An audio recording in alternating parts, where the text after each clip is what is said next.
So hey guys. Welcome back to the channel. This is part 1. What if Naruto was a Super Saiyan god? Also we are gonna see some romance between Naruto with female characters. As well as, Naruto takes part in the epic battles in Dragon Ball Z, like facing off against Majin Vegeta and stuff like that. Also, I have included some new female characters to make this story interesting. But before I start, don't forget to like and subscribe to the channel and check out the description box for the next part. Now let's start the story. Chapter 1. Seal and Saiyan. The blonde-haired boy of 10 years old was sitting in a very rundown apartment room, scowling at the seal on his stomach, which he first discovered at age 5. Determined to learn its purpose, he studied scrolls and books on sealing. After realizing meditation might help, he found himself in his mindscape, a sewer. Exploring, he found a room with golden bars and a large shape inside. Two slitted blood-red eyes and a mouth full of teeth appeared, and a deep voice said, "So my jailer finally comes to visit me." The room lit up, revealing the Nine-Tails beast in all its glory, who then declared, "Yes, fear me mortal, I am the great and powerful Nine-Tails beast." The boy, now backed up to the wall, was staring at the fox with wide shock-filled eyes. Suddenly everything started to click: why he was glared at, why he was overcharged, why everyone hated him, even why the Hokage was so nice to him. It was because he was Jinchuriki to the monster that had attacked the village 11 years ago and had killed so many people. This hurt the boy deeply as he realized that he was nothing but a weapon for the village, and all those times he would be chased down by the villagers and stuff had most likely been to beat him into submission. This made the boy do something he hadn't done since he was abandoned by his mother at 3. He cried his big blue eyes out, letting out tears of pure agony. Inside of the cage, QB, who would normally relish in the agony of others, was actually looking at the boy with pity and respect. It really wished there was something it could do to help the kid, but the only card it had was to offer the rest of itself to the Shinigami, and that wouldn't help the kid at all. It moved its red eyes to the seal and glared with hate at it, as this was all that damn Yondaime Hokage's fault. Wait, it was also that mysterious Maskache's fault. Yeah, it was both of their fault that this kid was suffering so much, and if the QB ever got its claws on those Shiders, well, things wouldn't end well for them. Suddenly it noticed something about the seal it hadn't before. It stood up and shifted into its human form, moved to the seal and looked over it.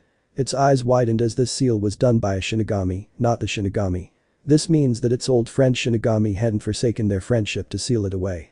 Feigning a smirk that would make even Orochimaru nervous, it turned to the boy and said, "Kid, stop the crying. I'm about to make a deal with death." The boy, looking up at it, gained wide eyes, spotting a woman with long flowing red hair, pale skin and a body that would make men and women alike drool. QB, ignoring the shock on the boy's face, tapped the seal and said, "Hey, Kira-chan, wake the shit up. I got a proposition for you." She stepped back, smirked, knowing that her message had gotten through. Sure enough, seconds later a heavy pressure appeared in the mindscape, nearly making the boy pass out. When the pressure vanished, a woman appeared dressed in a dark purple kimono. This woman was taller than any the boy had ever seen before. She stood at 7 feet tall easily. Her skin was snow white and had no blemishes that the boy could see. Her hair was silver and spiked out everywhere. Both of her eyes were golden and shined with curiosity. From her forehead 2 thick pair of ivory horns could be seen. Sitting in her mouth was a rather large dagger, and around her neck was a necklace of red prayer beads. This woman, sitting down on the floor of the mindscape, looked at QB and asked, "What is this proposition you speak of, Akane?" Akane, smiling, said, "It's nice to see you after so long too, Kira. Before I tell you about my offer, take a look at the kid's memories and life so far." Kira turned to look at the wide-eyed boy, waved her hand and was soon viewing his memories. Akane could only smirk, feeling the palpable rage rolling off of Kira like waves. Kira turned to Akane and asked, "What is this proposition, Akane?" Akane looked with soft eyes at the boy and said, "Simple really, I give you the rest of my life force and you take control over all of my life force instead of the Shinigami who sealed me, and you make the kid's life at least 10 times better." Kira, hearing this offer, turned to look at the still in shock boy. She walked over to him, squatted to his level and asked, "What is your name, little one?" The boy, going from shock to afraid for his life, stuttered out, "Naruto Uzumaki." Kira, hearing this, smiled softly at him and asked, "How would you like a new mother?" Naruto, hearing this, gained wide eyes and asked, "Someone wants to adopt me?" Kira, giggling, said, "You misunderstand me, Naruto." Naruto, hearing this, looked sad and asked, "So no one wants to adopt me?" Kira, stopping her giggling, said, "Let me explain, a little one. No, you will not be adopted, but instead you will literally become the offspring of your new mother and have only her DNA and blood running through you." Naruto, hearing this, gained his excited look back and asked, "Who is my new mother going to be?" Kira, smiling softly, turned to look at the waiting Akane and said, "Your offer has been accepted by Akane Yoko. Today you leave this world and I gain control over your life force. Embrace eternity." Akane, hearing this, closed her eyes and let all of her hatred go as she faded away. Kira, taking a deep breath, turned to the confused Naruto. She, lifting one of her fingers up, touched him where the seal was on the outside and said, "I, Kira Shinjin, the true goddess of death, mother of all Shinigami, only living user of the 13 disciplines of death, inventor of the Soul Slayer, and source of the death release, hereby make you Naruto Uzumaki my son and heir of the Shinjin clan." Shinjin, also known as Core People. They are a race of beings from World Core. The Core People are the true race all Kai and Supreme Kai come from before being given their respective role. They usually have a humanoid appearance with hair, pointed ears and distinctive attires. But the energy gained from Akane Yoko, known to the mortals as QB, and the favor my sister Kami owes me, I hereby transform you from a mere mortal to a full-blooded Saiyan and a full-blooded Shinigami. Naruto, hearing this, gained wide eyes and blinked, feeling something burst from his backside. He turned his head and gained wide eyes, spotting a long thick black monkey tail. He turned back and could see the bright smile on Kira's face. She kissed him in the middle of the forehead and said, "Welcome to the family, my new little maelstrom. No longer will you live in the ratty apartment you are currently in, no longer will you have to put up with the utter bullshit of this village, no longer will you be weak, no longer will you cry out to no one, no longer will any limitations be thrust onto your shoulders. For you are Shinjin and we are strong." Naruto, hearing this, couldn't help but feel the warmth and comfort flowing from her words and the kiss. He, with a burning fire in his eyes, said, "I promise to never disappoint you, Akasama. I promise to be the best there is and to make the Shinjin name feared and respected in the mortal world. I promise to become the strongest Saiyan that ever lived, and I promise to be so legendary that when my enemies meet you, they'll realize that only legends create legends." She giggled and said, "I know you will be a baby and nothing you do will ever disappoint me. I will always be proud of you and will always love you. Now when you wake up, get out of the apartment you're in and travel to Training Ground 43. I have already signed the papers to make you the owner of said training ground along with Training Ground 42, 41, and 40. 43 will have a palace I had some of your cousins create waiting for you. This palace is as tall as the Hokage Tower, but could easily take up half of the red light district. In this palace you will find everything you could ever need, including a very special training room called the Hyperbolic Time Chamber. I have to go talk to your aunt now. Remember, baby, you are Shinjin." She then vanished and Naruto's mindscape quickly changed until it resembled a moonlit valley. In said valley, the intimidating statue of a large roaring ape could be seen, its monkey-like tail wrapped tightly around a boulder, making it look even more terrifying. Naruto, looking at the ape, wondered what it was for, but felt himself fading from his mindscape. He clenched his fist, said, "I am Naruto Shinjin, and I am strong." He then vanished from his mindscape. Chapter 2, Changes and Training. Naruto, waking up on the outside, smiled, feeling his new tail swing behind him. He, getting up, walked into his former shitty bathroom and gained huge eyes, spotting himself in the mirror. His blonde hair was no longer short and spiky, or blonde for that matter. His hair was now shoulder length, silky smooth and black like his tail. The whiskers marks that had been on his face were also gone, leaving his cheeks blemish free. He then noticed the small horns growing out of the middle of his forehead. He smiled at this as he had horns like his new mom. He was kind of sad that his eyes weren't gold like hers, but he was okay with that as he had horns like her. He then remembered what she had told him to do, shook his head and walked out of the bathroom. He turned to look at the stuff he had pilfered, bent over and grabbed it all, as he liked seals and could see the potential of them. He then slipped his black shirt on, was about to put on his orange and blue jacket when he thought about it. He didn't really like that jacket as it was too bright and he had only gotten it to keep him warm during the colder months. Hell, he had wanted the one with the fur lining, but the jerk of a shop owner had jacked the price of that on up to a ridiculous number and it would have cost Naruto an arm and a leg. Snorting, he turned around and walked out of the apartment complex and started to head directly for the training grounds. He, passing by them, counted the numbers he saw on them until he got to 40. He looked into this training ground and smiled, spotting the rather peaceful nature of it and the river the place had. Nodding, he moved to training ground 41. Be looking in this one like this one also, because it was very secluded and if his eyes weren't fooling him, a pond connected to the river in 40 could be seen. This meant a possible fresh source of fish for him. Nodding, he moved to training ground 42 and blinked, spotting a pack of wolves eating a rather fat deer.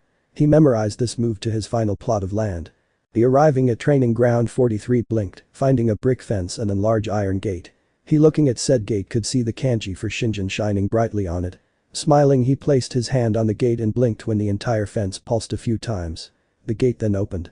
Shrugging, he walked inside of the gate and gasped, spotting the absolutely gorgeous home that now belonged to him.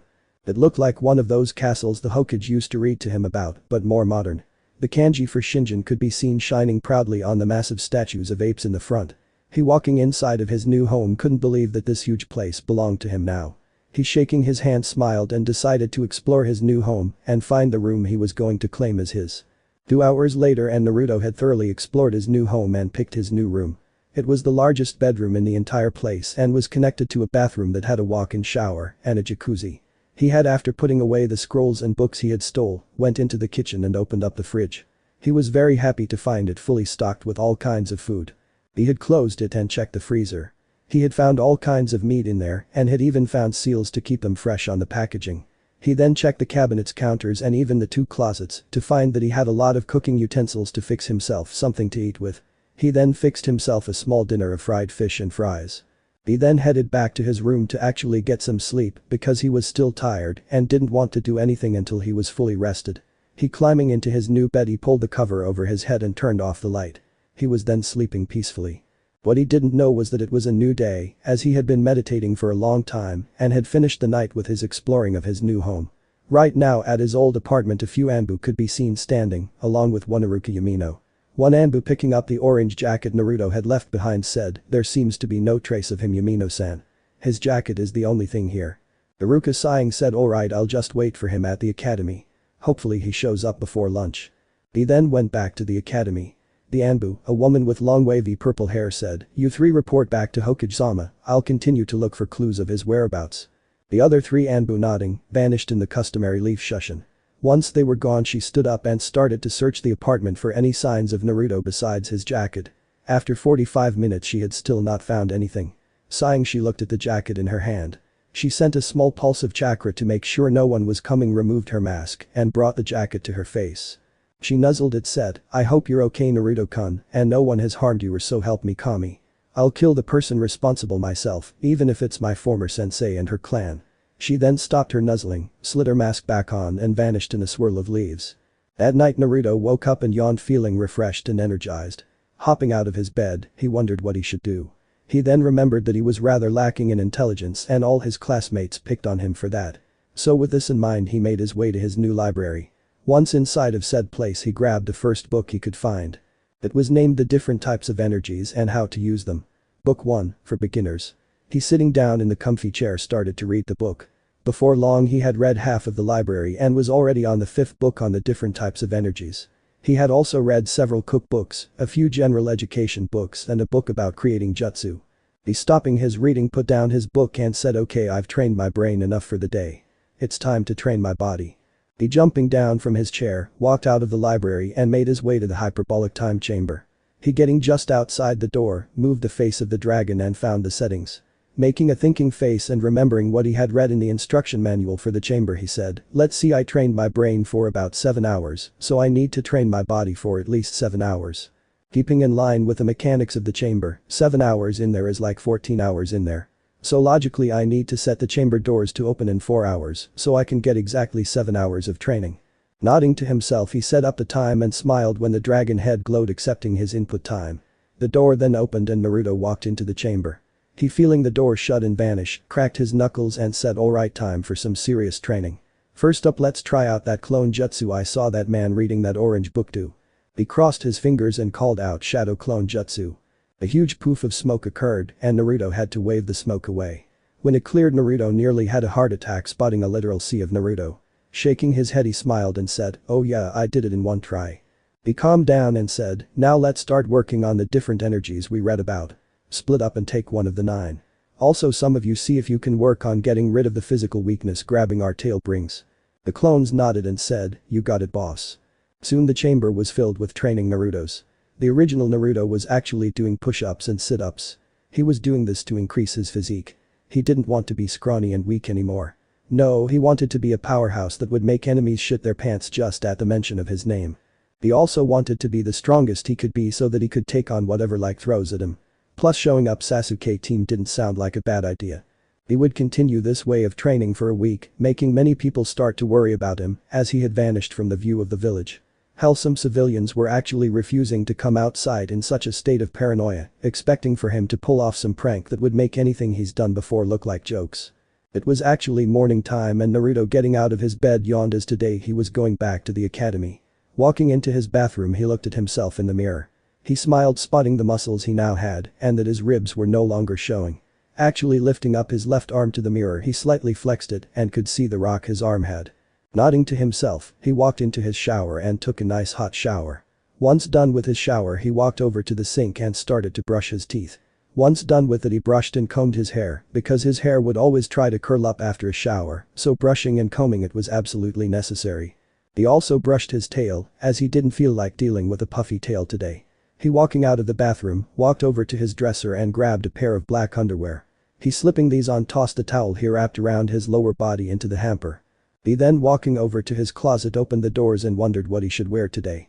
Apparently while he was sleeping the first night, his mother had a whole lot of clothes delivered to his home and placed in his closet. He even had varying sets of the Saiyan armor in his closet. The clothes that he had been training in was a basic pair of black pants with weight and gravity seals on them, along with a pair of black wristbands with the same seals on them. Truthfully, all of his clothes had those seals on them and all had the same level he was used to wearing activated on them. He scratching the back of his head said, "I think I'll go classic." He was about to grab a pair of dark orange pants when he spotted the Saiyan warrior armor worn by Bardock. He smiling changed his mind and grabbed the top part of that along with the arm guards. He then sliding on a pair of long black pants, then slipped on the leg guards and finally after putting on a pair of red socks slipped on the black boots. He looking himself in the mirror and liked the way he looked but felt like he was missing something. He suddenly remembered what he was missing. He walking over to his dresser opened the top drawer. Reaching inside, he pulled out a pair of shades. These weren't regular shades as they had been outfitted with the technology from the Saiyan Scouters. This would not only give him a cool look but would allow him to get an accurate read on people's power levels. Not to mention he'd be able to see people coming with ease. The beauty of the shades is that unlike the original Scouter, that instead of blowing up or breaking from sudden power-ups, it would instead download the next upgrade and adjust. Plus they only worked for him, as if someone else were to put them on they would act just like normal shades. His new look complete with his tail swaying behind him, he grabbed his book on the history of the Saiyan race, walked out of his home for the first time in days, and walked out of his compound. He knew that the gate had closed behind him and that his home had literally vanished from view. He putting one of his hands in his pockets said, "Goku and Vegeta are two of the strongest Saiyan to ever live and the only known Saiyan to ever reach Super Saiyan 4 and Super Saiyan God Super Saiyan." Naruto smirking behind his book said, "I will surpass you two and become the new legend among the Saiyan race. After all, I am the new Prince of Saiyan." He then continued his walk to the academy. Chapter 3, putting an Uchiha in its place. At the academy in classroom 300, Iruka had just walked in and sighed as once again the fan club of Sasuke Uchiha was having a heated argument over who got to sit beside the brooding boy. Iruka scanning the room was very worried because Naruto still hadn't returned to class yet and this was bad. Shaking his head, he was about to shout at Sasuke's fan club to sit down when the classroom door slid open. All eyes moved to the door and all eyes widened, spotting the changed Naruto walking into the room. Iruka, shaking his head, asked, "Excuse me, but are you lost?" Naruto blinked behind his book, lowered it and looked Iruka dead in the eyes. Everyone including the spying Sarutobi gasped, spotting the signature blue eyes of Naruto staring at them. Naruto scratching the back of his head said, "Sorry I'm late. You see, I was on my way here when I came across this talking squirrel." It wasn't really a squirrel at all but a princess that had been transformed by an evil old hag of a witch. She begged me to save her kingdom from the fierce dragon the witch had control over. I, being the gentleman that I am, accepted her plea and rushed to her kingdom. When I got there I found out that the dragon had like 5 heads and could spit out poison. So I grabbed a sword and started to hack at the thing until it stopped moving. The old witch then appeared and tried to turn me into a squirrel, but I thought quickly on my feet, used a mirror to send it back at her. She was turned into a squirrel and the princess returned to her real form. She thanked me for saving her kingdom and releasing the spell by declaring me a knight and gave me this really cool horse I named Quicksilver. Anyway, I rode Quicksilver here, sent him back home and walked into the academy. Every single male who had just heard his excuse, including the recently returned from a mission Kakashi, all either sweat dropped or in Kakashi's case nodded sagely. The females on the other hand all swooned hearing this story and wished they were a princess he could save. Iruka, shaking his head, asked, "Where have you been for the past week, Naruto?" Naruto said, "Well, you see, I was sleeping in my apartment, wait, excuse me, former apartment, when this maniac dressed as a fox burst into my room through the window. This woke me up and I was all too ready to kick her ass, but she quickly hid under my bed and begged me not to let it get her." Curious, I asked the woman what she was talking about and she said that a man in a white robe with blonde hair was trying to trap her in a small prison for the rest of her life. So I asked the woman why the man in white trying to do this. The woman told me that she had been in 2 prisons before and had been treated like shit by the wardens. So when she was released from the second prison she was all too ready to leave when this other lunatic shows up and places her under his spell and forces her to attack the former prison and try to kill the warden. The man in white then came into the picture and with the use of a forbidden fork tried to force her into this new small prison. Once hearing her story I felt bad for the woman and told her that I'd protect her no matter what. Who then shows up? Why, none other than the man in white, who then told me he was my bloody father and that the woman was really a demon in disguise trying to trick me so that she could kill me and rule the world. As you can imagine, I was all kinds of confused when a new player enters the picture. This player is a woman that shall be known as Shinjin. Anyway, she comes into my room and takes the first woman away, claiming that only she could remove demons. She also took away the man in white, leaving just the 2 of us. She then, spotting me, gave me a kiss on my forehead and made me her biological son and gave me this awesome new home along with the tail swaying behind me. She then gave me directions to my new home and vanished to go talk to her sister. Anyway, I decided to get some sleep, travel to the location of my new home and have been there since then. By the way, the maniac was named Kyubi and the man in white was named Arashi. All eyes were wide hearing this, while Saratobi and Kakashi were so white paper would be jealous and asking for tips. Naruto, ignoring the shock in the room, walked to the seat beside Shino and sat down. Iruka, shaking his head clear of the shock, turned to look at Naruto and stared at him for a few minutes. Iruka then started coughing, began the class. An hour later and the class was outside for sparring. Iruka now had his assistant for this part, one Mizuki. Naruto could tell that this man was up to no good and was most likely a hater. Iruka said, "Alright class, today we're going to do something special. We're going to let you guys pick your opponent." All the class hearing this started whispering excitedly.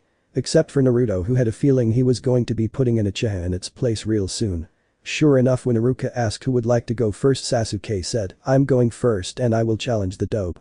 Naruto, sighing, stood up and said, "I accept, just don't whine when I kick your ass." He, ignoring the screeching of Sasuke's fan club, walked into the middle of the ring and started to think about what fighting style he wanted to use.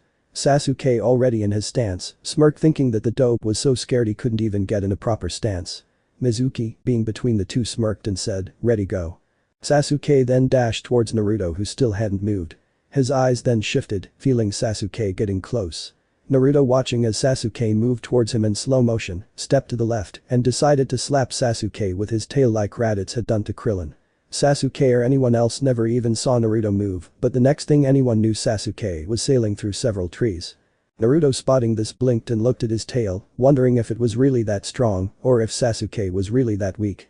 Sasuke, getting up and shaking the cobwebs out of his head, made his way back to the ring with wobbly legs. He got to the ring and glared at Naruto and said, "That was a lucky shot.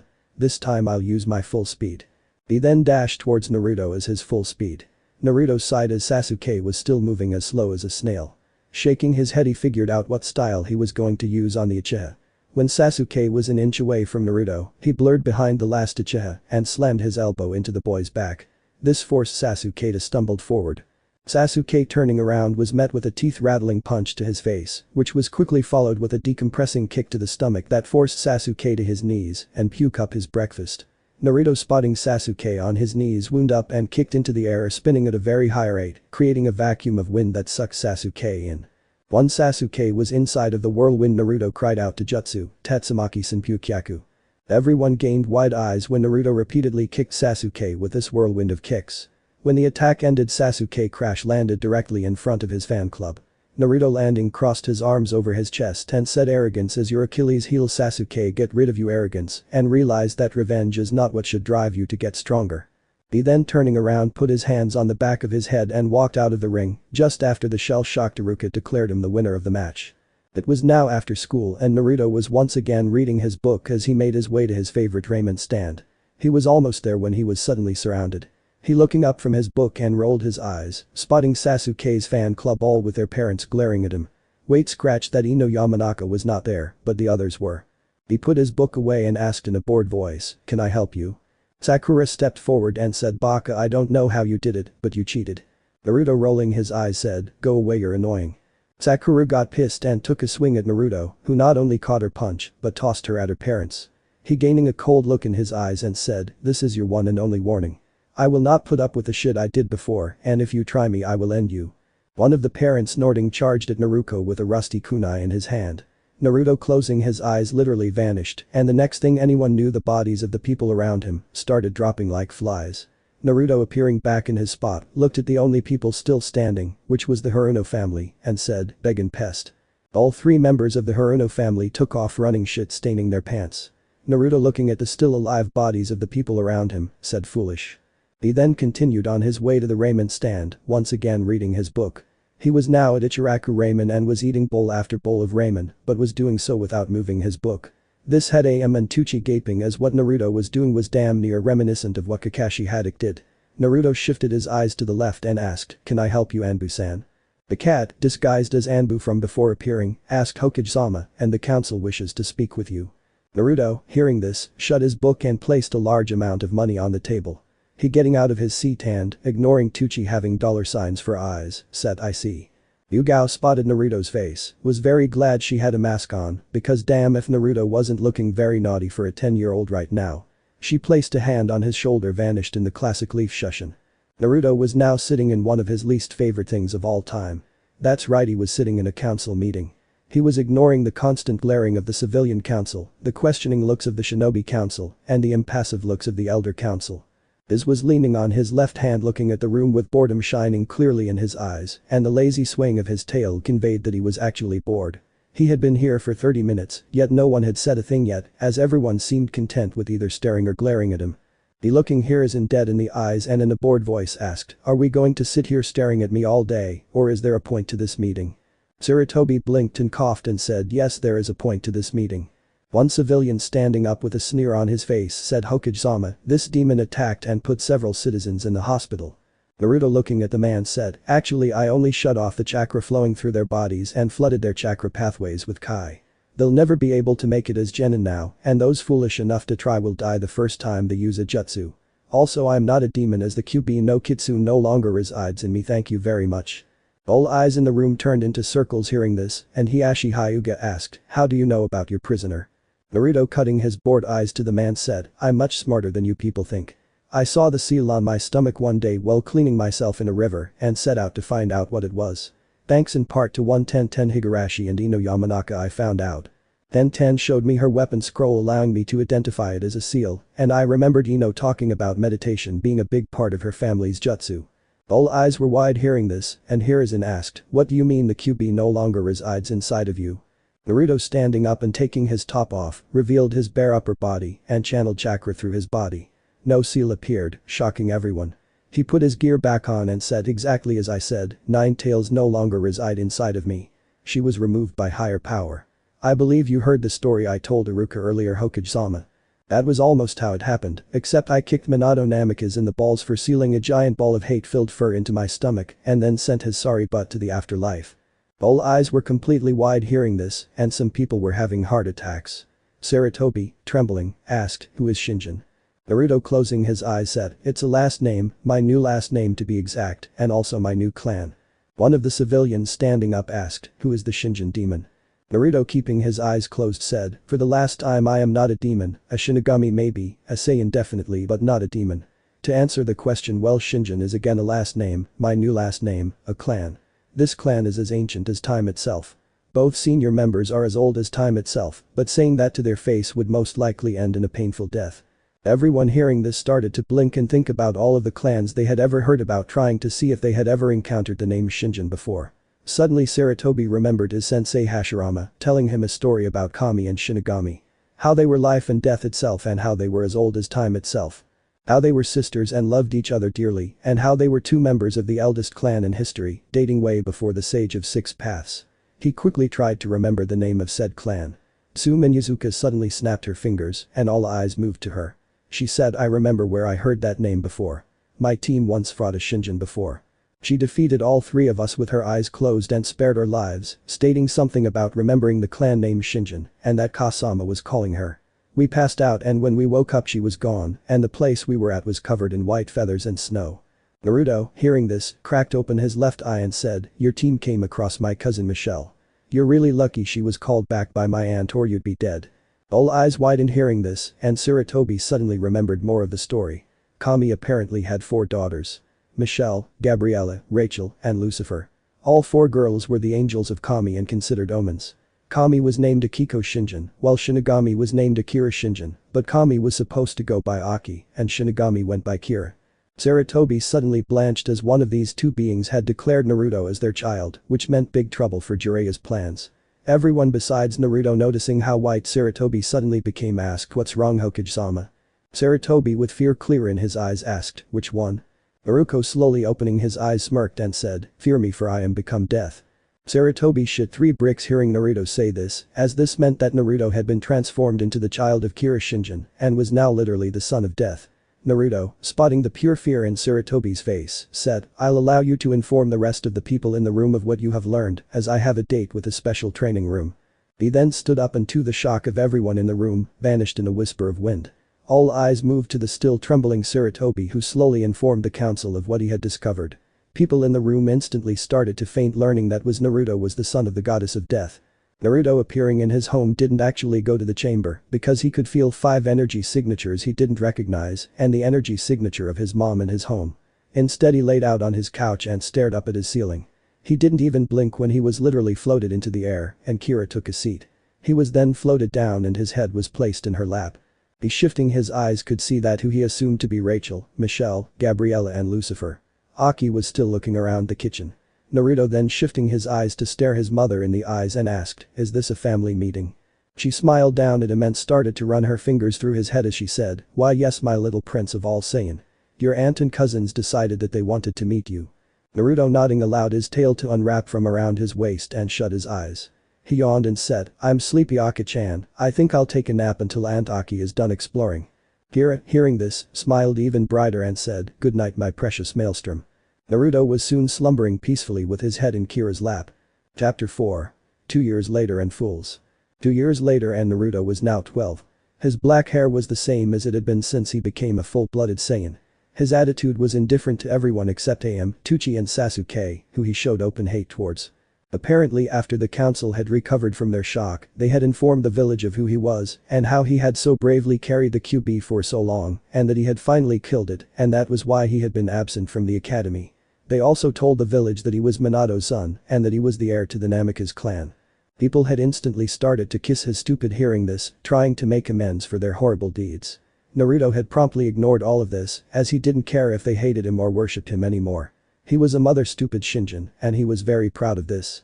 In fact this was the reason why he showed open hate toward Sasuke, as the little prick had tried to demand that Naruto make him a member of his clan. Naruto had put the boy in the hospital for 6 weeks when he heard this and had been kicking Sasuke's stupid brutally since then. Naruto was pretty sure he had broken Sasuke's arms at least 15 times each. Jiraiya had come to visit him and tried to make him realize that he was meant to be Konoha's ultimate defender. Naruto had told the man to stuff his ultimate defender where the sun don't shine as he wouldn't defend Konoha if he was paid, Am and Tucci he would defend, everyone else could go rot in ditches for all he cared. This had pissed Jiraiya off and the man had tried to attack Naruto. That didn't end well for the super pervert as Naruto gave him the worst beating of his life and then to add salt to the wound made damn sure the man would never be having naughty again. Right now Naruto was getting ready for his last day at the academy. Today was the Genin exams and Naruto was going to pass with ease. Apparently he had shot up from the class clown to the rookie of the year. Naruto didn't care about this frivolous title and only improved his grades so he could prove that he was the best. Naruto sliding on a black shirt he had taken to wearing, slipped on his wristbands and was now completely ready for the academy. He walking towards his door and whistled.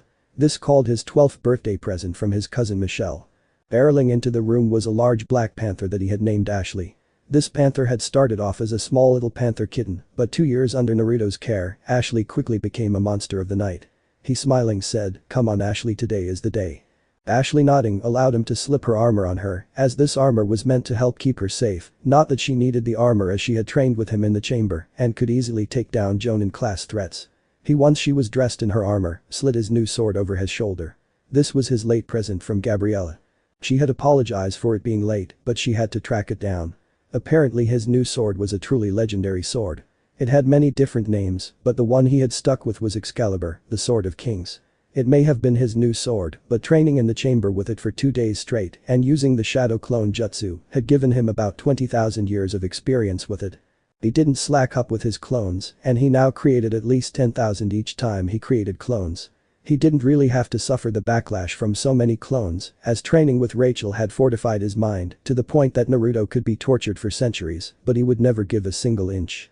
If someone tried to actually break into his mind, they'd get trapped inside of the infinite maze he had created.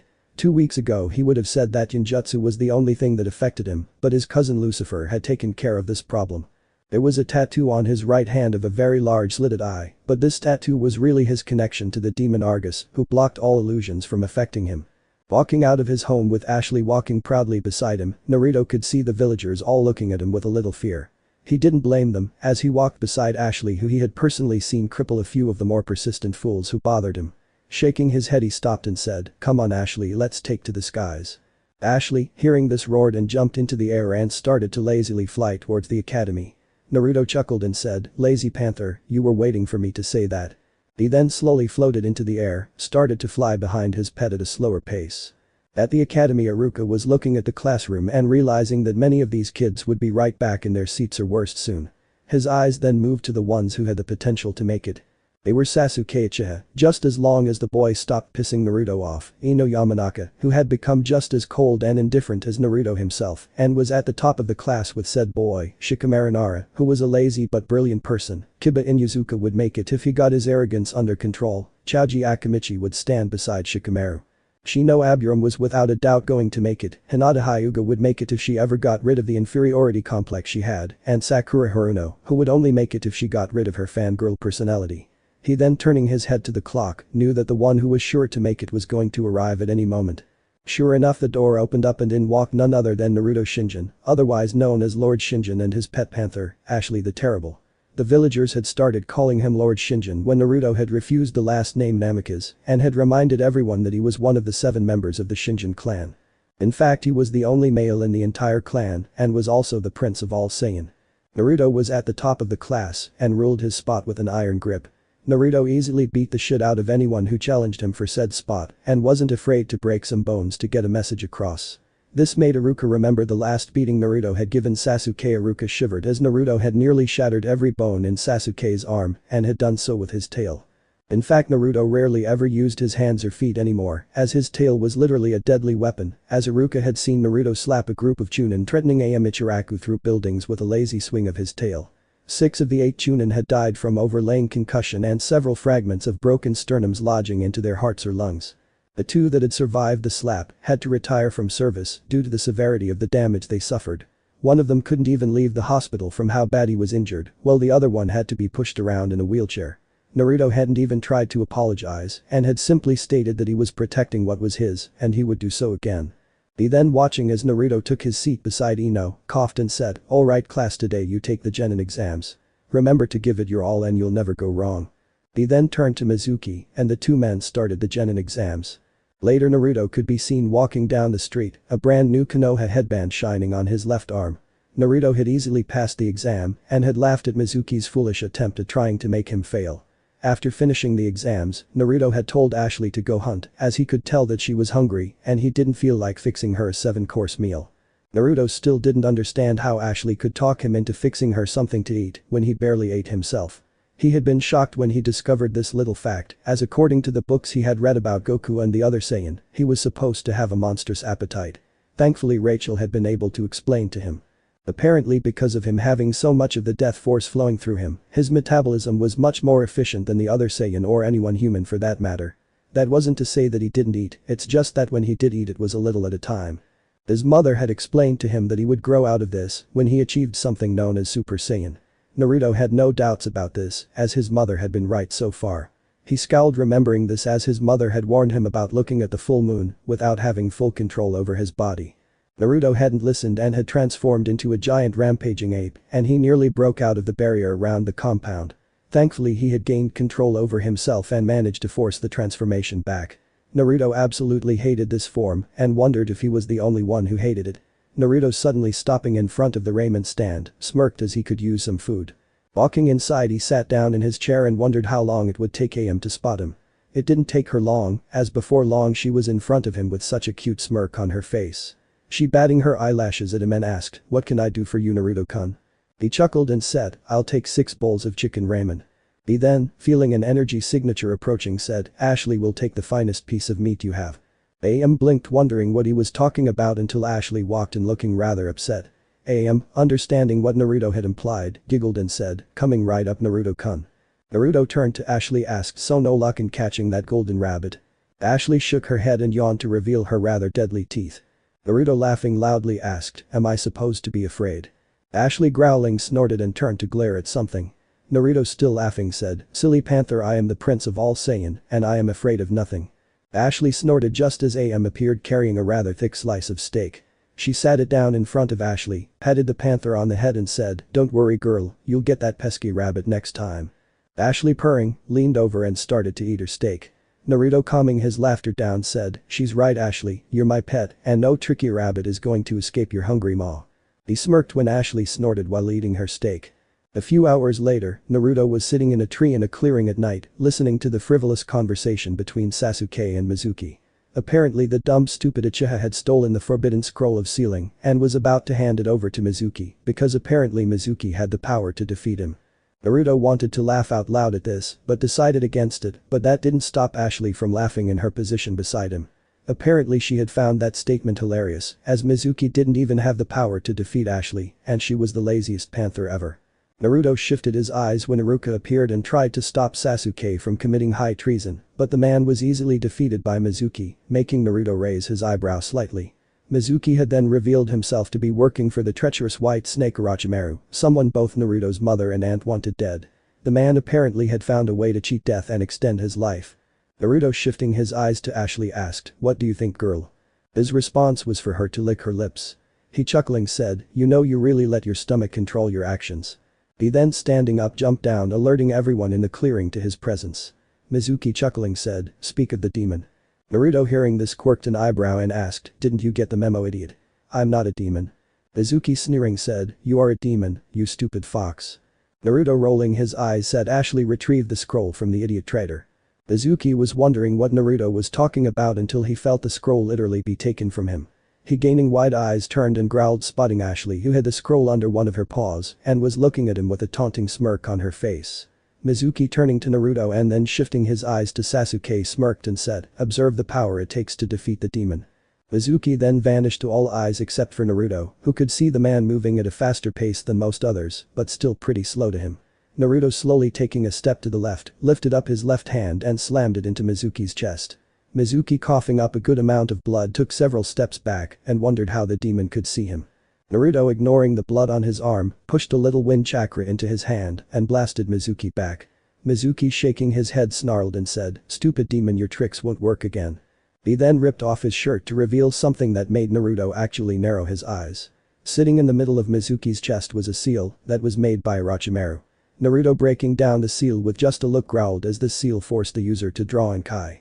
Mizuki laughing said behold the power bestowed to me by Orochimaru-sama. The power to defeat and kill this demon. He then activated the seal, and Naruto actually gained wide eyes when Mizuki's power level jumped up severely and was just over 9,000. Before Naruto could respond Mizuki vanished and landed a solid blow across Naruto's jaw, sending Naruto crashing through several trees. Mizuki with insane glee in his eyes laughed and said, know your place lowly demon. He then turned to look at Ashley and said, your turn you stupid panther. He was about to dash towards Ashley when suddenly an immense killing intent came crashing down on the clearing and Konoha in general. Mizuki trembling in fear, slowly turned his head and gained wide eyes, spotting Naruto standing in the middle of the trees with his hair shadowing his face. Naruto slowly lifting his hand touched his bloody lip. He looking at his hand felt unholy rage flood his body. He slowly lowering his trembling hand glared at Mizuki with pure hate. Naruto then brought his own Kai out and a giant aura of teal Kai shined a light in the clearing. Naruto with a snarl on his face said, you insolent whelp. You dare draw blood from me, the prince of all Saiyan. Naruto said, I'll kill you. He then literally vanished from everyone watching and the next thing anyone knew, Mizuki was crashing through several trees. When Mizuki finally stopped he was at least 10 miles away from Konoha. Naruto appearing with his right hand pointed at the downed and struggling to stand Mizuki said, dine in hell traitor. Double Sunday. Mizuki never stood a chance as a huge beam of purple energy then slammed into the exact spot he was laying in and a huge explosion occurred. When the smoke and falling debris cleared Iruka and Sasuke shit their pants spotting the gaping hole where Mizuki used to be. Naruto snorting lowered his hand. He letting his aura of Kai drop and gaining control over his killing intent, turned around and appeared back in the clearing. He looking at the still shitting himself Sasuke said, I will let the Hokage deal with you Uchiha.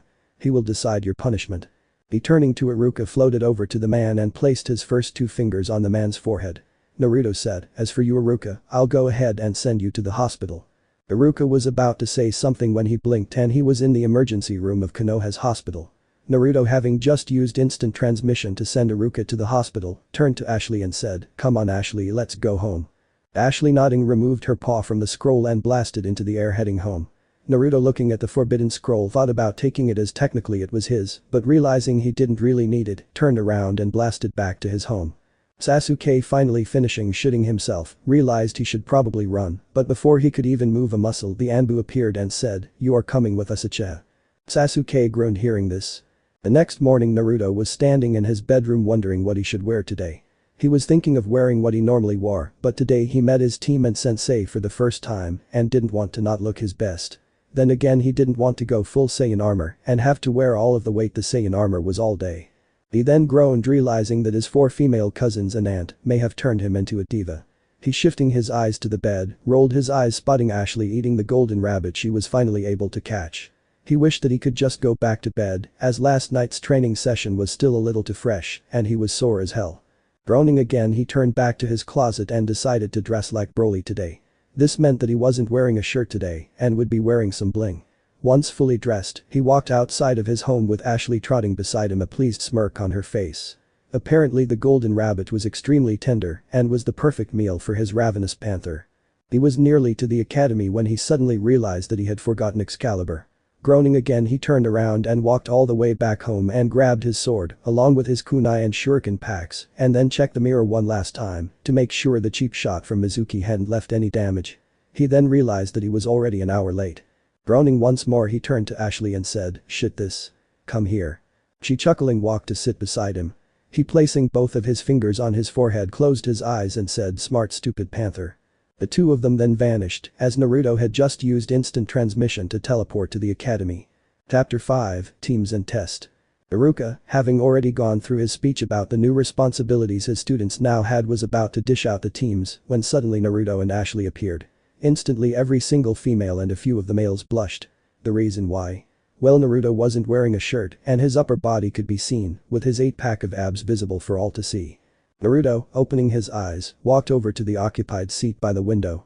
He looked at Sasuke who was in his seat, tilted his head and said, move now. Sasuke glaring, make me dope. Naruto rolling his eyes shocked almost everyone when he grabbed Sasuke by the back of his neck and tossed the boy clear across the room. Naruto ignoring the screeching of Sasuke's fangirl sat down in his seat and set his eyes on Iruka, who signed expecting Naruto to do something like this. He waited for Sasuke to get in a new seat, coughed and started to go through the teams. He landing on Team 7 nearly choked on his saliva. The paper said that Team 7 was Naruto Shinjin, Sasuke Uchiha and Sakura Haruno. Iruka looking up at the 3 people wondered what the Hokage was smoking making this team. Shaking his head he coughed once more and said, Team 7 is Naruto Shinjin, Sasuke Uchiha and Sakura Haruno. He wasn't the only one to notice how Naruto's eyebrow started to twitch violently after this was announced. He, ignoring Sakura's little speech about true love conquering all, moved along. He smiled and said, your sensei will be here any moment to pick you up. Remember you are official Konoha ninja now, do it proud. He then left the room. Naruto once the man was gone instantly put his hands together and closed his eyes. He then said, Aunt Akiko I ask you for patience and the strength not to kill the 2 idiots on my team. I ask that you lend Ashley the strength not to rip the 2 idiots to shreds and I ask you to stay my hand so that I may not slay them. Ashley having closed her eyes also growled a few times adding to the prayer. Naruto stopping that turned to Ashley and asked, why exactly did you ask for a 10-foot tall cow? Ashley growled a few times and Naruto rolling his eyes said, your stomach has taken over the spot where your brain used to be. Ashley growled a few times and glared at him. Everyone else in the room sweat dropped wondering how and why he was talking to a panther. 3 hours later and Naruto was fighting every urge in his body not to kill Sakura who hadn't stopped pestering Sasuke for a date since the first sensei came and got their students. Ashley had gone hunting after the first hour as she wanted to gut Sakura and then do the same to Sasuke. Said boy also wanted to gut the pink-haired girl as she had not shut up for the past 3 hours, constantly asking him for dates, somehow ignoring the fact that he had said no at least 20 times already, with the last time he telling her that he'd never go out on a date with her and he'd rather date Kiba than her. Sakura was blissfully unaware that both of her teammates wanted to kill her and was trying to get Sasuke to agree to go out on a date with her. Naruto was about to snap when the door to the classroom finally opened. All eyes turned to the door and Naruto wanted to ask his aunt why. Standing in the door was Kakashi Haddock and the recently returned Kushina Uzumaki. Kakashi, reading his smut, asked, "Are you 3 Team 7? Sakura eagerly nodded. Kakashi said, "My first impression is that you're boring. Meet us on the in 5 minutes or be put in the ranks to wait another year for a sensei." The and Kushina then vanished. Naruto was very tempted to go home and wait another year, but sighed as he needed to get out of the village to increase his strength, as his mother had banned him from using the time chamber anymore until he faced someone of at least A rank status. He stood up and, ignoring how both of his teammates had already run out the door, placed his 2 fingers on his forehead and used instant transmission. He appeared on the roof seconds later, sat down on the bench, ignoring how both Kakashi and Kushina were looking at him. Sakura and Sasuke bursting through the roof gained wide eyes, spotting Naruto already there. Kakashi was about to say something when Naruto turned his head in a northern direction and said, "Ashley Shinjin, you stop stalking Akimichi right now and get your panther stupid here." Everyone was confused until Ashley literally landed on the roof. She, ignoring everyone, walked over to Naruto and growled a few times. Naruto, rolling his eyes, said, "I don't care if you're a man-eater. Only the idiotic civilians and anyone who blatantly disrespects me or the Shinjin name is on the menu, besides the idiot Uchiha, as he would give you a rather nasty case of indigestion." Ashley, snorting, sat down beside him. Naruto, ignoring the snort, turned back to Kakashi and said, "You can start now." Kakashi, coughing, said, "Right now that we're all here, let's introduce ourselves." Sakura, blinking, asked, "What do you mean, Kakashi-sensei?" Kushina said, "He means to say things about yourself, like what you like, things you hate, any hobbies and dreams for the future." Sakura, hearing this, blinked and asked, "Why don't you start to show us how it's done?" Kakashi, smiling, said, "Alright. Let's see, my name is Kakashi Haddock, I'm a jonin. The things I like are only God knows. Things I dislike are anyone knows. My hobby is classified and my dreams for the future, truthfully I haven't really thought of one." Sakura and Sasuke both sweat dropped only learning his name, while Naruto smirked as that was a pretty good way of telling someone none of your business. Ashley snorted, thinking that Kakashi was trying too hard to be cool. Kushina, rolling her eyes, said, "My name is Kushina Uzumaki, I'm a jonin. The things I like are my clan and family and salt ramen. Things I dislike are fangirls and arrogance. My hobby is gardening and my dream for the future is to become the Hokage." Sakura and Sasuke nodded to this. Naruto had ignored every word that had come out of Kushina's mouth, while Ashley wondered if Kushina was a good snack. Kakashi, pointing at Sakura, said, "Your turn, Pinky."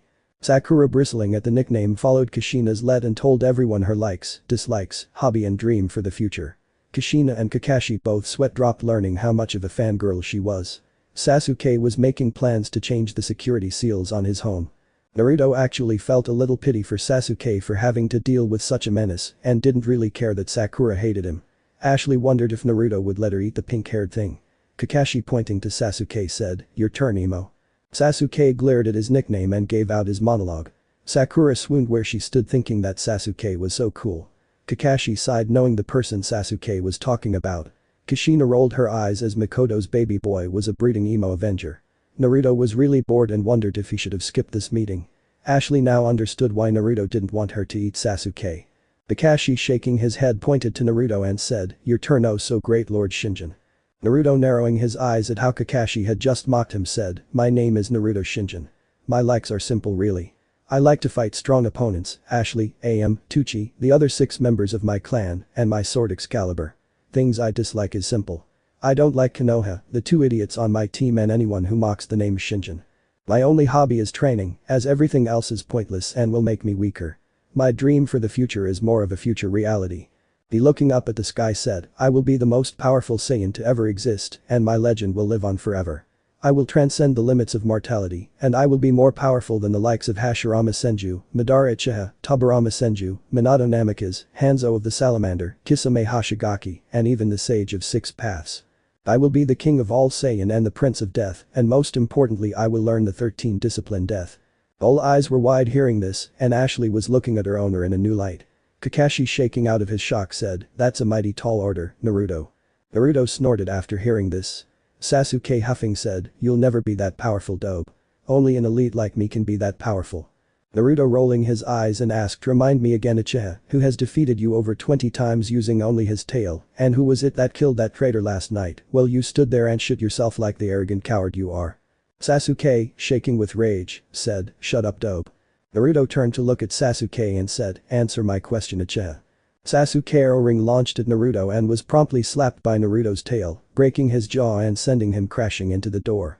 Naruto snorting stood up and said, idiotic Uchiha never learns. He will never defeat me. Sakura, having rushed to Sasuke's side, was fussing over him, despite having seen something like this multiple times. Kakashi said, meet in the training ground at 7 at 8 tomorrow morning. Don't eat breakfast and come prepared for battle. Naruto, hearing this, nodded and turned to Ashley and asked, are you ready? Ashley standing up stretched and growled. Naruto nodded, shot into the air and blasted towards his home. Ashley roaring followed him. Kakashi, having seen Naruto do this before, walked over to Sasuke and picked the injured boy up. He told Sakura the same thing he told Naruto, Shushin to the hospital to get Sasuke fixed up. Kushina, looking in the direction Naruto had just taken off, sighed, wishing that she could go back in time and bring Naruto with her when she left the village with her clan. Sakura, worried about her Sasuke-kun and pissed off at Naruto, ran home to tell her parents about today.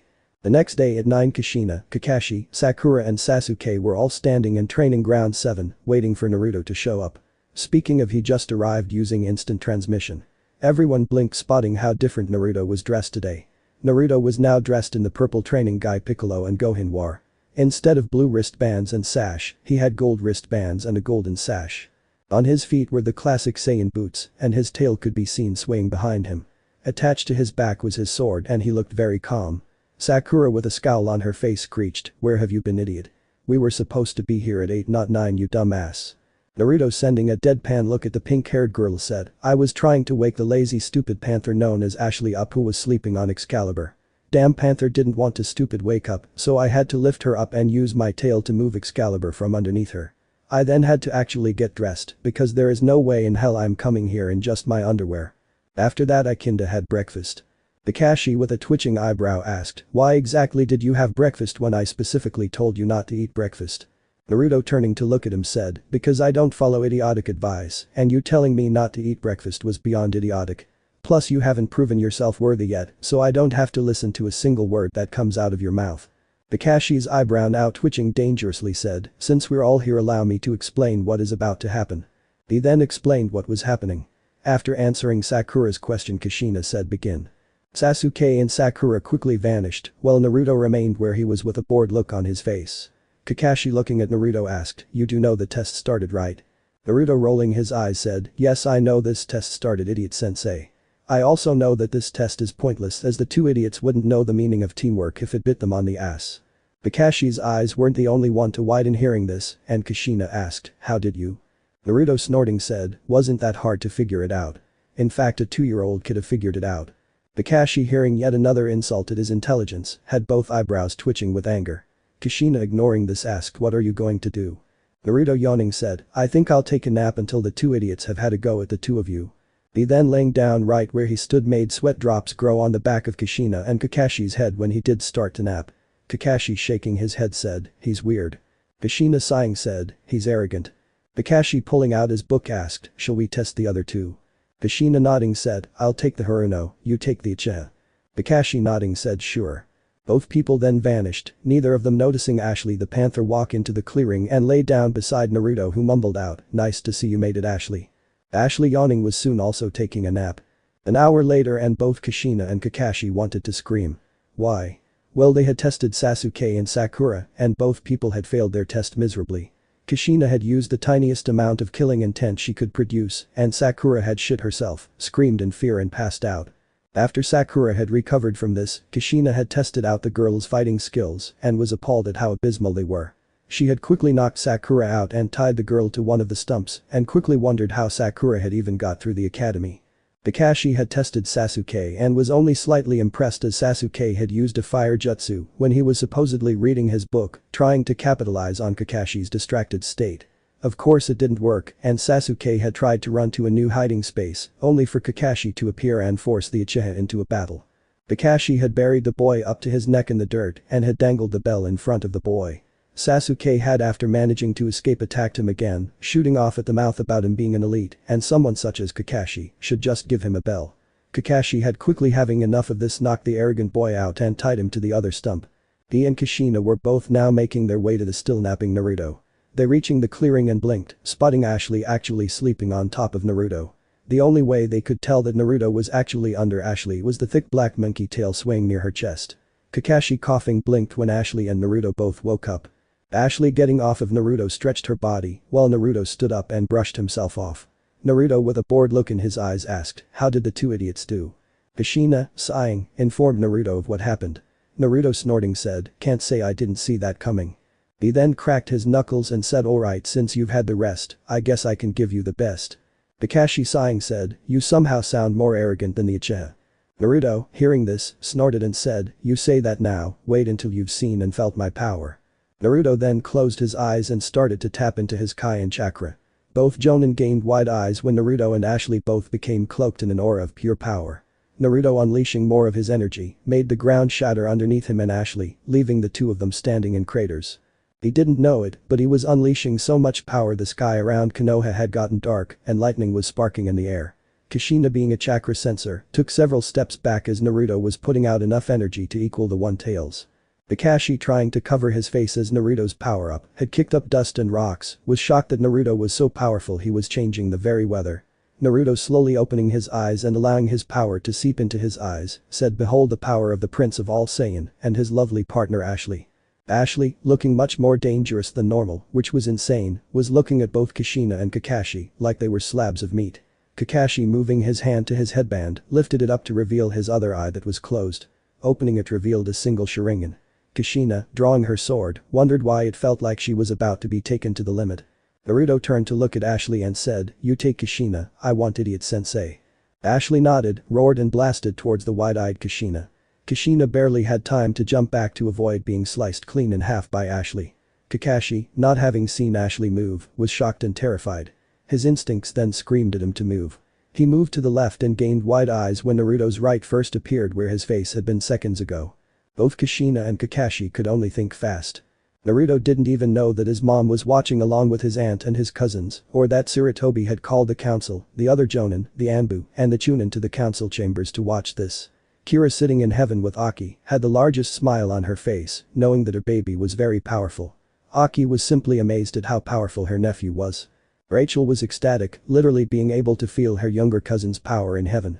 Gabriella was very happy that the only male Shinjin wasn't weak, like she thought. Michelle was wondering how powerful Naruto would be when he achieved Super Saiyan status. Lucifer licking her lips, wanted to kidnap her little cousin and become closer with him on an intimate level. Sarutobi, as white as a ghost, couldn't believe how much power Naruto had. The civilian council were now even more afraid of Naruto and Ashley as the power they were putting out was simply not human. The shinobi council were shitting their pants at someone actually having so much power they changed the weather. Danzo was drooling at what he could do with the power Naruto was putting out on his side. The other two elders were also white as ghost as the power Naruto was putting out could literally make him a tailed beast. Asuma with wide eyes had dropped his cigarette as for a genin to have this much power was unreal.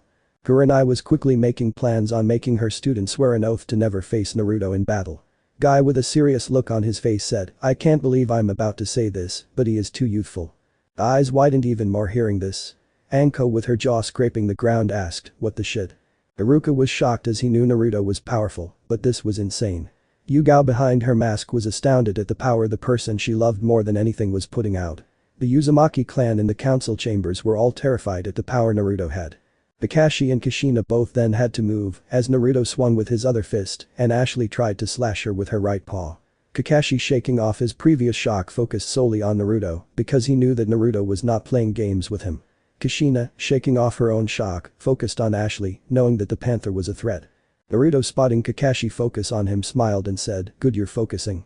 Hopefully this battle isn't too boring or ends quickly." Ashley spotting Kushina now focusing on her shocked everyone besides Naruto and the other Shinjin when she said, "Oh good, you're focusing all of you attention on me. Like my father owner, I would hate for this battle to end too quickly." Kakashi, storing the fact that Ashley could talk away for later said, "Maybe I was wrong and you aren't arrogant." Kushina, doing the same as Kakashi, said, "Come at me with everything you've got." Naruto and Ashley both smirked and laughed and said, "You got it." Chapter 6, Behold the Might of the Saiyan. Naruto then blasted towards Kakashi, who flipped into the air just as the spot he had been standing on exploded from the sheer force behind Naruto's kick. Kushina, having jumped, also couldn't stop the gasp that escaped her mouth when the ground below the charging Ashley ripped up, creating a scar on the landscape. Kakashi brought his arms up, braced himself just as Naruto appeared, and landed a solid punch. Kakashi was knocked clearly through several trees and had to flip himself over to stop his momentum. He shook his numb from the impact arms, looked at the damage Naruto's punch had caused. He now understood that Naruto wasn't just an arrogant genin, this boy was powerful and had the confidence to back it up. He then jumped just as a yellow ball of energy landed where he had been standing. The ball then exploded, creating a powerful smoke screen. Kakashi, moving to the left, barely managed to avoid being kicked in the jaw by Naruto. A Sharingan in Kakashi's eyes, detecting Naruto's tail heading his way, reached out and grabbed the object. Kakashi instantly regretted this action when the tail literally sliced open both the gloves he was wearing and the palms of his hand. He, jumping back, looked at the tail and asked, "What the hell?" Naruto, laughing, said, "Normally a Saiyan tail would be his or her weakness, but I have specifically trained to null this weakness, and my tail is now a lethal weapon with a defense mechanism. As you can tell, it slices clean through most cloth and flesh with the greatest of ease." Kakashi, hearing this, stored this information away for later. He then, blurring through hand signs, took a breath and unleashed a powerful fireball. Naruto, feeling this fireball coming, blasted a ball of Kai at the fireball and watched as his Kai destroyed the fireball. He then blinked when several Kakashi came barreling towards him. Naruto, easily recognizing the shadow clone jutsu, got into his taijutsu stance and waited for the clones to attack. He didn't have to wait long as the clones attacked in groups of 2. Naruto, deflecting the attack of the first one, slammed his hand into the ribs of the second one, making it burst into smoke. He spun around, kicked the third one across the clearing, and slapped the fourth one with his tail. He, ducking under the attack of the first one, grabbed it by its leg and slammed it into 2 more, killing all 3 of them. He then caught the punches of number 8 and 9, moved his head to the side to avoid the kick by number 10. Smirking, he tightened his grip on the 2 clones and said, "Get ready for an unpleasant ride." Naruto then started to spin around, making the wind pick up. He was soon spinning so fast that he was literally inside of a tornado. This tornado was of course normal until Naruto pushed some Kai into it. This turned the tornado to a huge swirling monstrosity that was ripping everything ground around it up with brutal force. Kakashi, trying to keep his feet planted in the ground, had wide eyes, not believing what he was seeing. He then felt his last 3 clones dispel and his eyes widened as inside of the tornado Naruto was literally a ball of death and destruction. He then heard Naruto start to laugh. Naruto, inside of his tornado of doom, laughed loudly and said, "Dodge this idiot, sensei." Dark Radiance Twister. Kakashi shit himself when the tornado tripled in size and literally became a vacuum of death with a glowing Naruto in the center of it. Kakashi quickly did the fireball jutsu again, but gained wide eyes when, instead of increasing the power of the fireball, the vacuum drained the life out of it. Kakashi turned around, decided that tactical retreat was the logical answer, and ran like a cockroach from the light. Kushina, covered in small nicks and cuts from her battle so far with Ashley, gained wide eyes, spotting the giant twister in the exact spot where Naruto was battling Kakashi. She was then forced to jump back when the branch she was standing on turned into 1,000 toothpicks. Ashley, appearing under the branch, had this manic look in her golden panther eyes. She, laughing loudly, said, "Father is having fun," as that smut-reading idiot was forced to retreat or be consumed by the Dark Radiance Twister. She then roared as a huge wave of water from Kushina came towards her. This roar literally froze the water and chilled the air by several degrees. Ashley, laughing, started to glow with Kai. She laughed just as loud as Naruto said, "Dark Radiance Explosion." Kushina nearly had an heart attack when the forest itself started to explode in bubbles of pure darkness. She, jumping back and trying to run away from the explosions, gained wide eyes when Ashley said, "Atomic Implosion." Kushina was then literally ripped and dragged into the air, along with all of the bubbles of darkness. She, now floating above the still laughing Ashley, gained wide eyes when the temperature went from cold to scorching hot at a very alarming pace. Ashley, laughing even louder, said, "Total Annihilation Explosion." Kushina, hearing this, quickly replaced herself with a log and, realizing that she was pretty far away, turned and gained wide eyes when a huge pitch-black mushroom cloud appeared where she had just been battling. She knew exactly what this indicated and wondered if Ashley had survived the explosion. The shockwave then hit and she had to stab her katana into the ground to keep from being blown away. She then noticed 2 figures sail by her. She instantly recognized them as Sasuke and Sakura, still tied to their stumps. The shockwave then wore off and Kushina took a quick look around.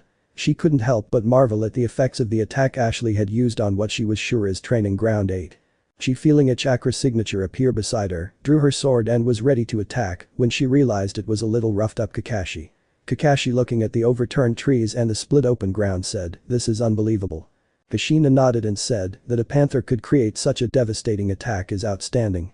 Kakashi said Naruto's attacks were just as bad and his tail cut through my gloves and the flesh on my palms. Kushina, hearing this, said, "It's obvious we're not dealing with an arrogant genin and his pet." Both of their eyes widened when Naruto's voice was heard saying correct. They both turned to find Naruto and a black-haired girl with an amazing body floating in front of them. The girl, looking at Kushina with her glowing golden eyes, said, "That last attack was supposed to do more damage, but it seems as if I had waited too long." Naruto nodded and said, "The vacuum I created would have allowed that attack to easily destroy training ground 7, 8, 9, and do considerable damage to 10. Kakashi, hearing this, gained wide eyes and quickly realized that Naruto and Ashley's attacks worked together to create a more powerful attack. Kushina, realizing that the girl was Ashley, said, "I see, so you're not really a panther." Ashley, smirking, said, "Oh, I am a panther. But my father gave me some of his blood, allowing me to assume a human, or should I say Saiyan form." All eyes widened hearing this, and the people who feared Ashley as a panther suddenly realized just how dangerous she really was. Kakashi, now slightly afraid, asked, "Why did you assume your Saiyan form?" She, laughing loudly, said, "The two of you have earned our respect, thus I talked father into showing you one of the very reasons I have this form, and he gave me his blood." Kushina nervously asked, "What is it?" Naruto, sitting down on the ground along with Ashley, said, "Fusion." Kakashi blinked and asked, "What do you mean by fusion?" Ashley, still laughing, said, "Exactly as he said, idiot sensei. Fusion is something one of the strongest Saiyan to ever exist learned from a group of long-dead aliens that allows two people with equal power levels to fuse into an even stronger warrior. This used to only work for 30 minutes, but my father, with his natural talent and seals, the unnatural amount of death force flowing through him, and that super powerful sword on his back, has found a way to make the fusion work for as long as we want." Everyone, including the two goddesses and 4 angels, all had wide eyes hearing this. Naruto, smirking at the terrified looks in Kakashi and Kushina's eyes and the terrified vibes rolling off of the village, lifted up his tail to reveal something that shocked Kakashi and Kushina to their cores. Hanging from the tip of his tail were the 2 bells. Kakashi and Kushina, looking down at the bells attached to their belts, gained wide eyes when they transformed into pebbles tied to string. Ashley, now laughing like a maniac, said, "He's had them since the beginning, and the two of us had already passed this silly little test from the beginning." Naruto, still with a smirk on his face, said, "We just wanted to test you too, because I refuse to have weaklings for senseis. I'm proud to say you have both earned some respect from the two of us." Ashley, finally stopping her laughter, gained a serious look on her face and said, "Now it's time for the 4 of you to go through our test." Kushina, hearing this, gained wide eyes and turned to spot both Sasuke and Sakura free from the stumps with a confused and confident look on their faces. She turned back and asked, "What is this test?" Naruto, laughing, said, "The 4 of you have to last an hour with our fusion, with said fusion using only 15% of its full power. Anything goes, and you are encouraged to go for killing or maiming blows." Kakashi, hearing this, was shocked and asked, "How in the hell do you expect us to do this after battling you two and with 2 weak genin?" Ashley, smirking, said, "All 4 of you have already been restored to full health, and 2 of you are seasoned shinobi who can handle alterations. Now then, get ready." Naruto and Ashley then got in a stance that looked like they were about to dance. Naruto and Ashley, with both of their eyes closed, said, "Fu." They, moving a little, said, "Sion." Now leaning towards each other with the tips of their fingers touching, said, "Ha." A very bright light then spread out from the spot they had been standing in.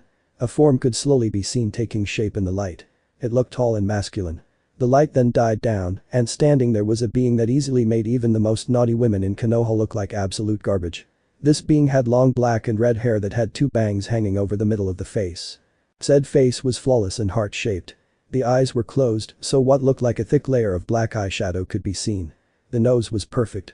The lips were set into a smirk, and what looked like fangs could be seen poking out of the top lip. The figure had a lean and powerful neck that led to CC cup breast and a tight and toned stomach. The arms were packed with power, and added to the power incarnate look the being seemed to be going for. It had a pair of long legs, wide hips, and a normal ass. Of course, weighing behind this being was the classic Saiyan tail. This figure was of course dressed.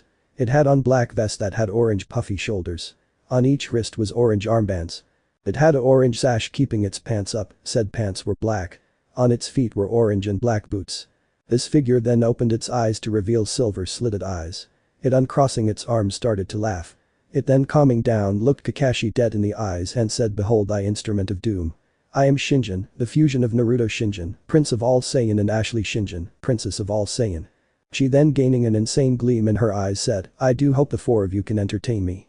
She then started to laugh with insane glee, and her monstrous power came roaring to life, creating a huge aura of sickly yellow energy. She still laughing said, get ready because here I come. She then literally vanished and the next thing anyone knew Sakura was crashing through trees, a footprint on her face. Kakashi cursing said, damn it she's even faster than Naruto was. Sasuke was then bent over by a crippling punch to the gut by a smirking Shinjin. He was then lifted high into the air by the same hand and was slammed hard on Shinjin's knee, this forced Sasuke to empty his already empty stomach onto the ground and for blood to pour out of his mouth. She laughing at this, lifted him up again and then slammed him back down on her knee. Kushina spotting this tossed a kunai with an explosive tag wrapped around the handle at Shinjin, who to Kushina and Kakashi's shock, let the kunai hit her and explode. When the smoke cleared Shinjin could now be seen repeatedly punching the absolutely comatose body of Sasuke with no remorse. Kakashi dashing towards her kicked her in the face and gained wide eyes when she wasn't even bothered in the least by his kick. Kushina creating about 50 clones, had them rush Shinjin, while she herself tried to rescue Sasuke from the pure abuse he was going through. Kakashi also creating several clones, had them assist Kushina's clones while he went to go check on Sakura. Shinjin, feeling several energy signatures heading her way, stopped beating on her Uchiha punching bag and turned to find 48 shadow clones of Kushina and 10 Kakashi shadow clones laughed and said, I'm really enjoying this time and it's only been 30 seconds. She then blurred forward and slammed her fist into the stomach into one of the Kushina clones. She ignored the poof of smoke, turned and caught the katana of another Kushina clone. She kneeled this clone in the chest, slapped a Kakashi clone with her tail, not only dispelling him, but several Kushina clones. She laughingly grabbed 2 Kakashi clones by their throats and snapped their necks. She then kicked a Kushina clone directly in the stomach, forcing it to dispel. She slammed the heads of 2 more Kushina clones into each other, then backhanded a Kakashi clone. She was then hit by several fireballs from Kakashi clones. She laughing in the smoke the attack had roared and to the shock and horror of the clones, created a huge dome of yellow energy. She now laughing again, spread her legs and said, almighty explosion of the orb of hell. She and the orb then exploded, destroying every single clone around her and ripping up the ground she had been standing on, along with the clones. She walked out of the smoke with not a scratch on her, with a sick and demented smile on her face. She spotted her punching bag gone and Kushina laughed and said 58 minutes to go. Kushina hearing this and getting the memories from her clones, shivered in pure fear as the monster that Ashley and Naruto had become was obviously insane. She holding Sasuke on her back jumped down into the clearing where Kakashi was tending to the unconscious Sakura. She jogging over to him said, that thing is a stupid monster. Kakashi pushing Sakura's dislocated shoulder back into place said, Sakura is out of it and even if she was awake, she'd be in way too much pain to be any help. That one kick from Shinjin fractured her jaw, dislocated both shoulders, broke the entire right arm including the hand, and the impact with the trees and ground may have fractured several of her ribs. Kushina hearing this gained wide eyes as one attack from Shinjin had done that. She quickly set Sasuke down and had Kakashi do a scan on the boy. Kakashi shaking his head said, both of his arms are broken, his right leg is broken, and several of his ribs have been fractured. Hell Shinjin's attack may have ruptured his stomach and bruised his sternum. Kushina, hearing this, cursed and said, that means it's down to the 2 of us. Kakashi nodded and said yes, but before we go after her, or she comes for us, we need to stash Sakura and Sasuke somewhere safe. Kushina nodded and pulled out a large scroll and said, we'll put them in this scroll until we finish this test. Kakashi, hearing this, had a little mental debate with himself over if this was a good idea or not. He came to a conclusion quickly picked up Sakura and sealed her inside of the scroll. He then did the same for Sasuke Kushina once both were sealed away, did a few hand signs, and to Kakashi's shock, summoned a wolf. Kushina handing the scroll to the wolf said, take this to the summoning realm Riku. Keep it safe and don't return unless you feel me summon you. The wolf nodding took the scroll into his mouth and vanished in a poof of smoke. Once that was done Kushina said, alright now to deal with that monster. Kakashi was about to say something when both of their instincts screamed at them to move. They gained wide eyes when a massive ball of red energy slammed where they had been standing and destroyed it. They shifting their eyes tried to find where the ball had come from. They both then heard the maniacal laughter of Shinjin. Looking where they heard it coming from could see Shinjin holding her right hand out. She still laughing said, I found you.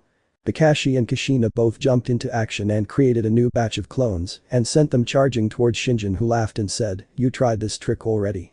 Kakashi and Kushina gained wide eyes when their clones were eradicated before even getting near Shinjin. said, licking her lips, asked, where did you hide the two weaklings? Kushina, narrowing her eyes, said, we're not telling you. Shinjin, hearing this, actually lost some of her smile and said, yes you will. Kakashi shaking his head said, no we're not. Shinjin hearing this let the smile drop completely from her face. She now looking upset said, tell me now. I want to know where they are. Kushina shaking her head said no. Shinjin now with a rather nasty snarl on her face, roared tell me where they are right now. Kakashi shaking his head once more said no. Shinjin hearing this was now trembling from how upset she was. She clenching her fist so hard that she was bleeding said, you insolent whelps you will tell me where you hid the two weaklings right now, or I will show the hatred of the Saiyan. Kushina and Kakashi both said, we're not telling you anything and never will not even if you torture us. Shinjin, hearing this screamed and shrouded her body with her kai. She focused it to one hand and said, you asked for this. She then launched a greenish-white ball into the sky. Kakashi and Kushina were confused, wondering what she was doing. She then started to laugh again and said, you're gonna get it now. You're gonna regret not telling me where you put those weaklings. She then went back to laughing. Kakashi was wondering what she was talking about until he suddenly felt her power output increasing at an alarming rate. Kushina, also sensing this, asked, what the hell is happening?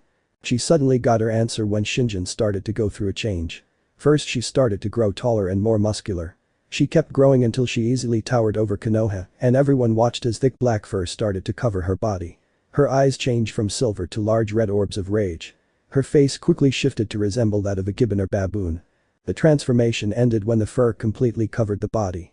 Kakashi, Kushina and the village hidden in the leaves were all wide eyes spotting massive creatures Shinjin had transformed into. The beast then started to laugh and looked down at Kushina and Kakashi. It smirking darkly said behold the hatred of the Saiyan. I am the Azaru form and my power is 10 times more than what it was in my humanoid form. She then chuckling at the now snow-white Kakashi and Kushina said, don't worry fools I'm still only using 15% of my full power. Oh and you have 30 minutes left until you pass the test. Well considering that you took the other two out of the battle, I am going to penalize the two of you by adding 20 minutes to the test unless you're willing to tell me what you did with the other two weaklings. Kakashi hearing this was very tempted to tell this true monster towering over him where Sasuke and Sakura was but shook his head, clearing his mind of such treacherous thoughts. Kushina scowling said, we're not afraid of you, you big monkey. Shinjin, hearing this insult laughed and said, good as I'm gonna enjoy turning you into a pancake. Kakashi cracked his knuckles and said, bring it. Shinjin then roared and with speed that was uncanny for something as large as she was now, slammed her fist to the ground, nearly squashing Kakashi in one blow. Kakashi, having moved at the last second, was now standing beside Kushina. He turned to her and said, we may have just bitten off more than we can chew.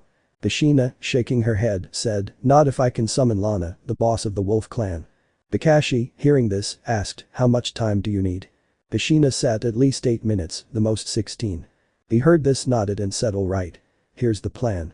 I'll buy you the time needed to summon her. You summon her and ask if she can help turn the tide of battle.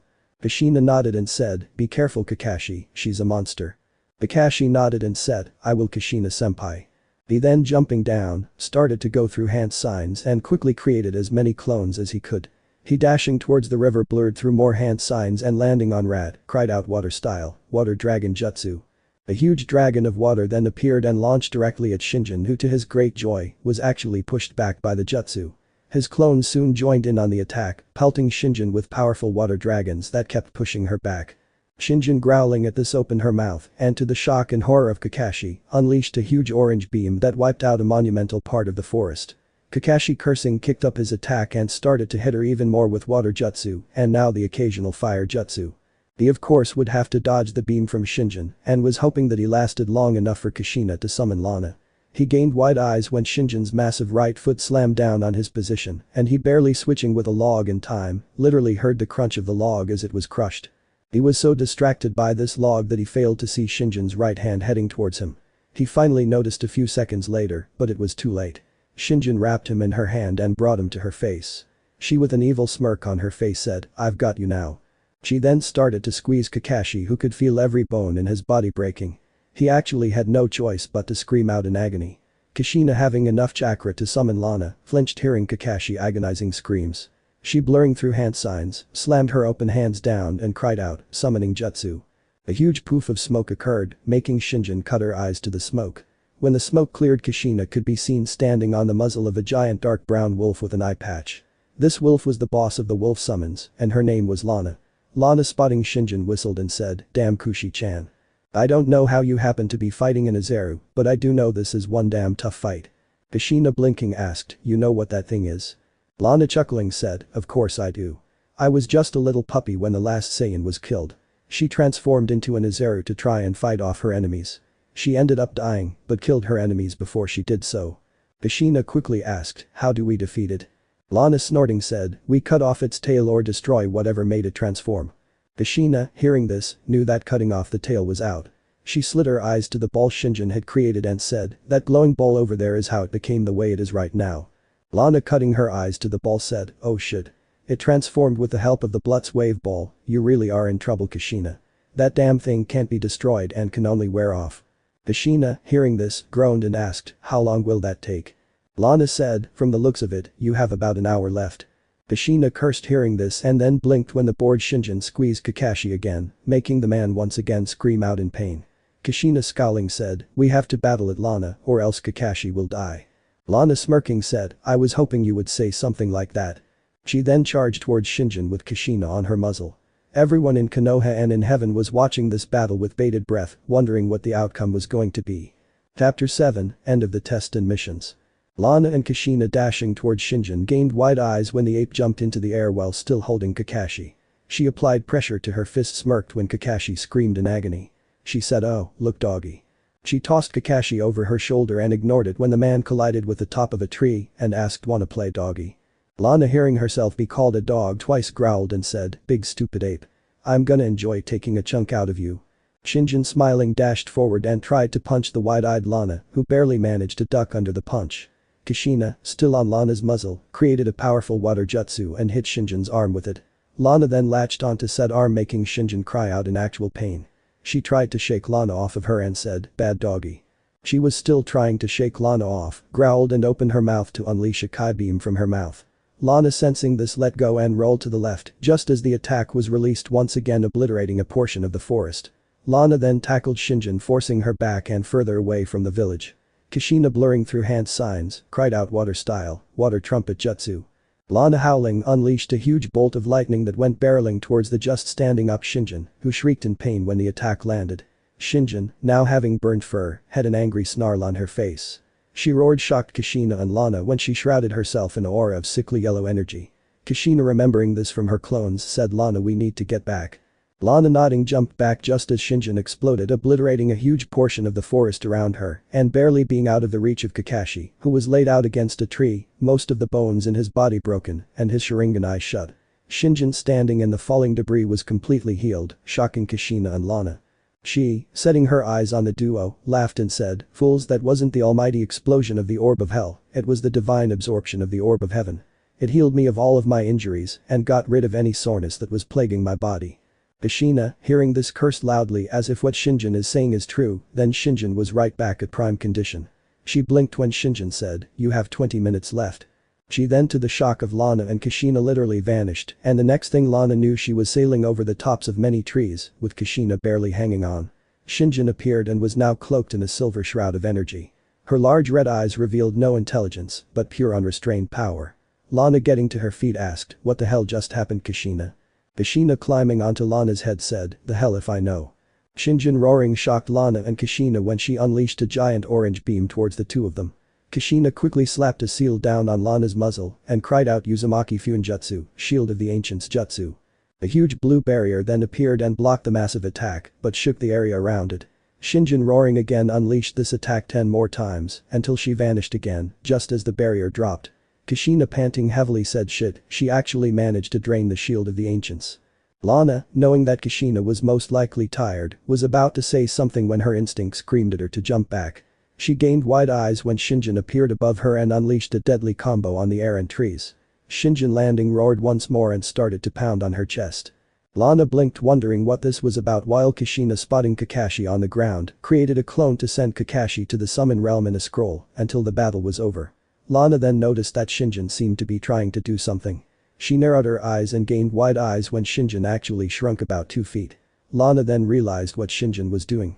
Smirking, she said, "Kushina, she's forcing herself to return back to her more human form."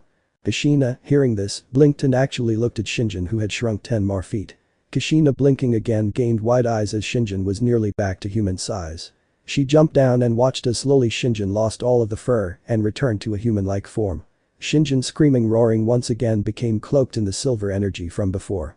This silver energy quickly started to grow, and like when Naruto and Ashley had first charged up, the ground started to tremble, the sky started to darken, and debris started to float. Unlike when Naruto and Ashley had first charged up, a sense of pure unrestrained dread started to flood the air. Around Shinjin, the grass and trees actually started to wilt. Shinjin, still powering up, finally reached what she had been grasping for. She ended her screaming just as a bright light covered her body. Kushina, with her sword ready, was waiting for whatever came out of the light. Lana, staring at the light, knew what the power Shinjin had been charging up was and wondered if the Saiyan could actually harness and use it.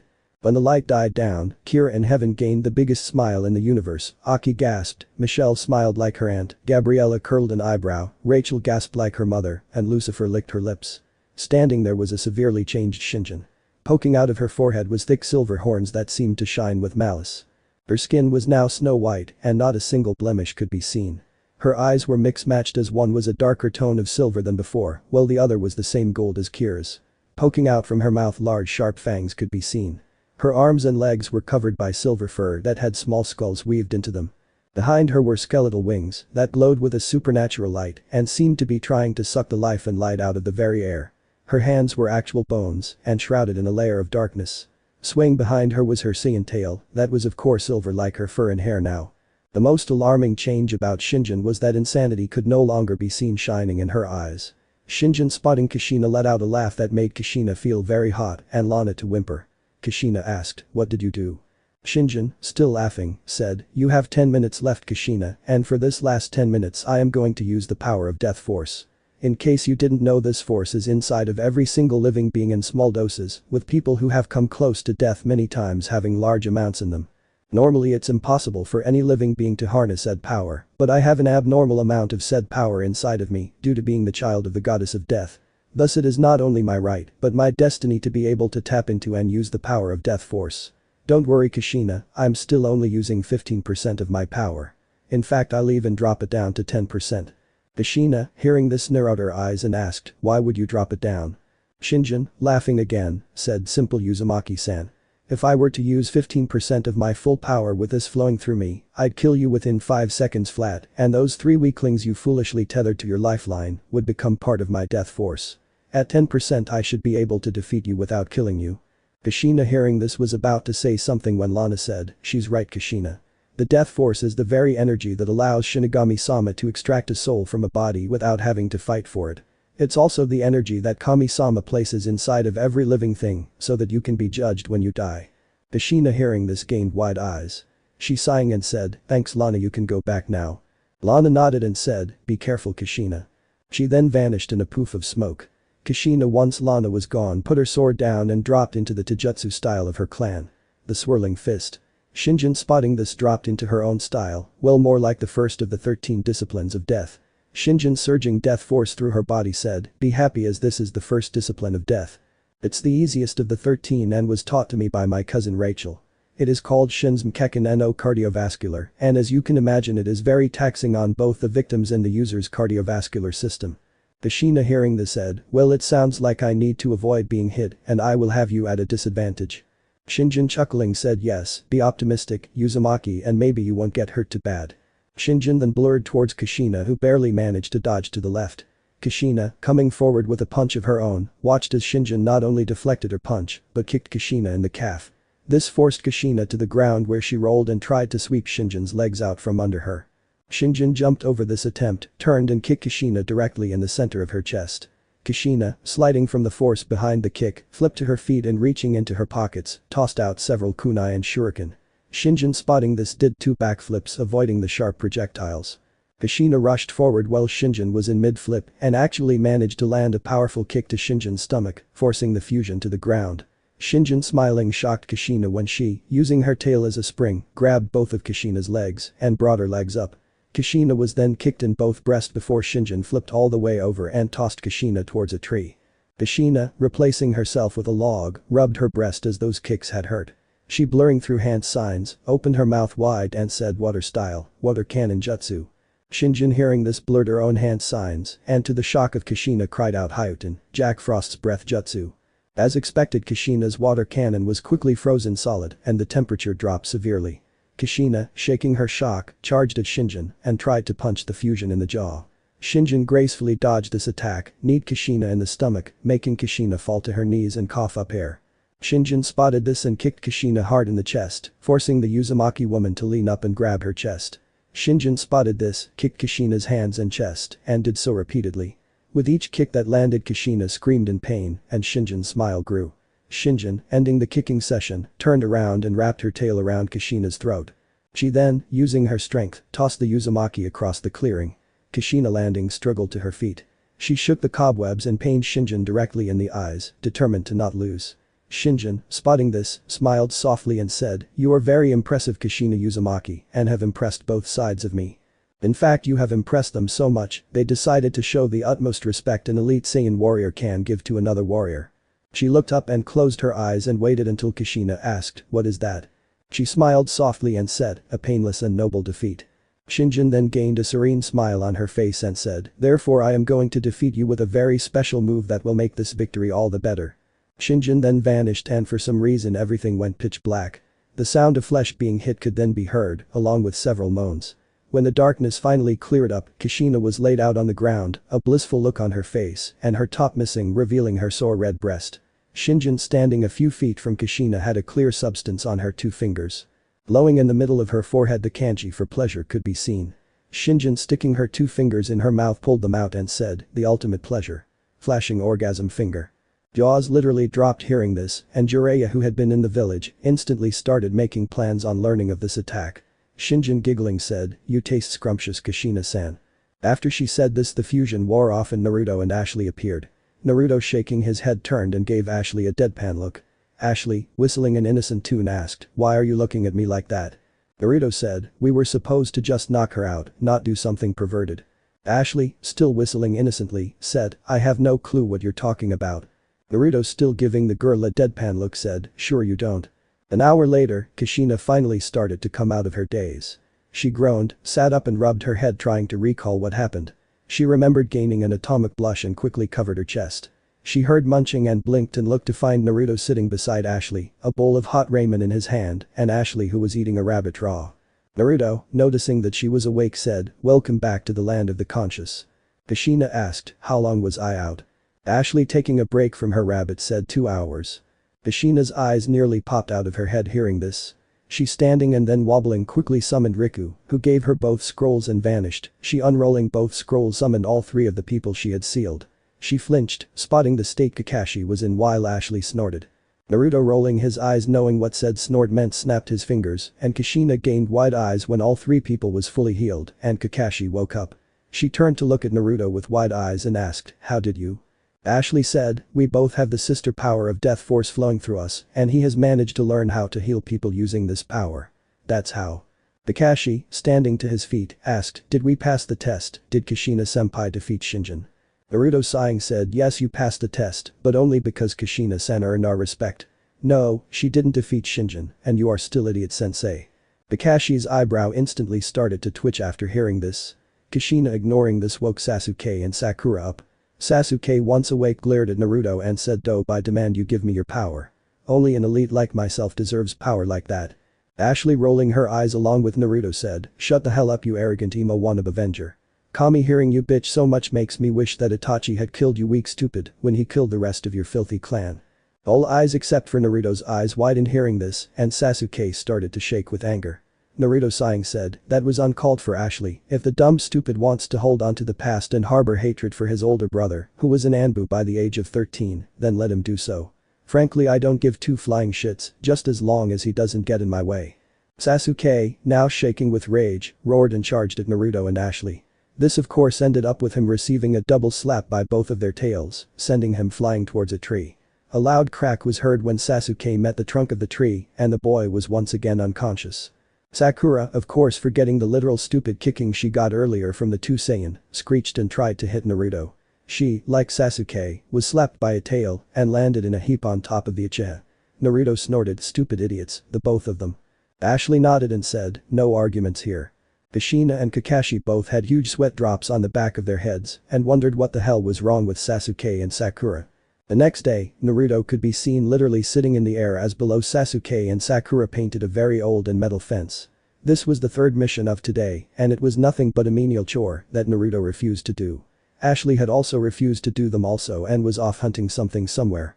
Kakashi had tried to force Naruto to paint the fence, but Naruto had reminded Kakashi that Kakashi still wasn't worthy, and Naruto didn't have to listen to a single word that the man said. Kakashi after hearing this had mumbled and went back to reading his smut.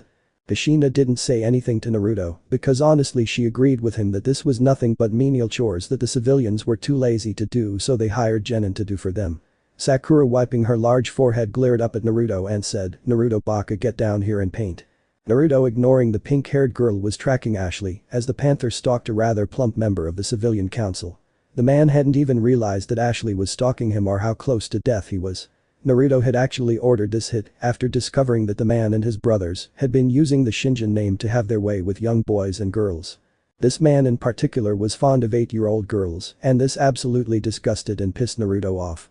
Sakura, noticing that Naruto was ignoring her, got angry and screeched, Naruto Baka, get down here and help us paint this old ugly fence right now. Naruto, still ignoring Sakura, was counting the seconds until Ashley pounced on the man and killed the pedophile. Sakura, now seeing red, picked up the paint can and chucked it at Naruto, thinking that it would hit him. Naruto, moving his head to the left, not only dodged the paint can, but made Sakura hit Ino with said paint can, covering the blonde-haired girl in white paint. Ino, now covered in white paint, was furious beyond belief. She, with flames in her eyes, took off in the direction the can came from. Shikamaru and Chaoji quickly followed the blonde-haired girl. Asuma, sighing, followed after his students.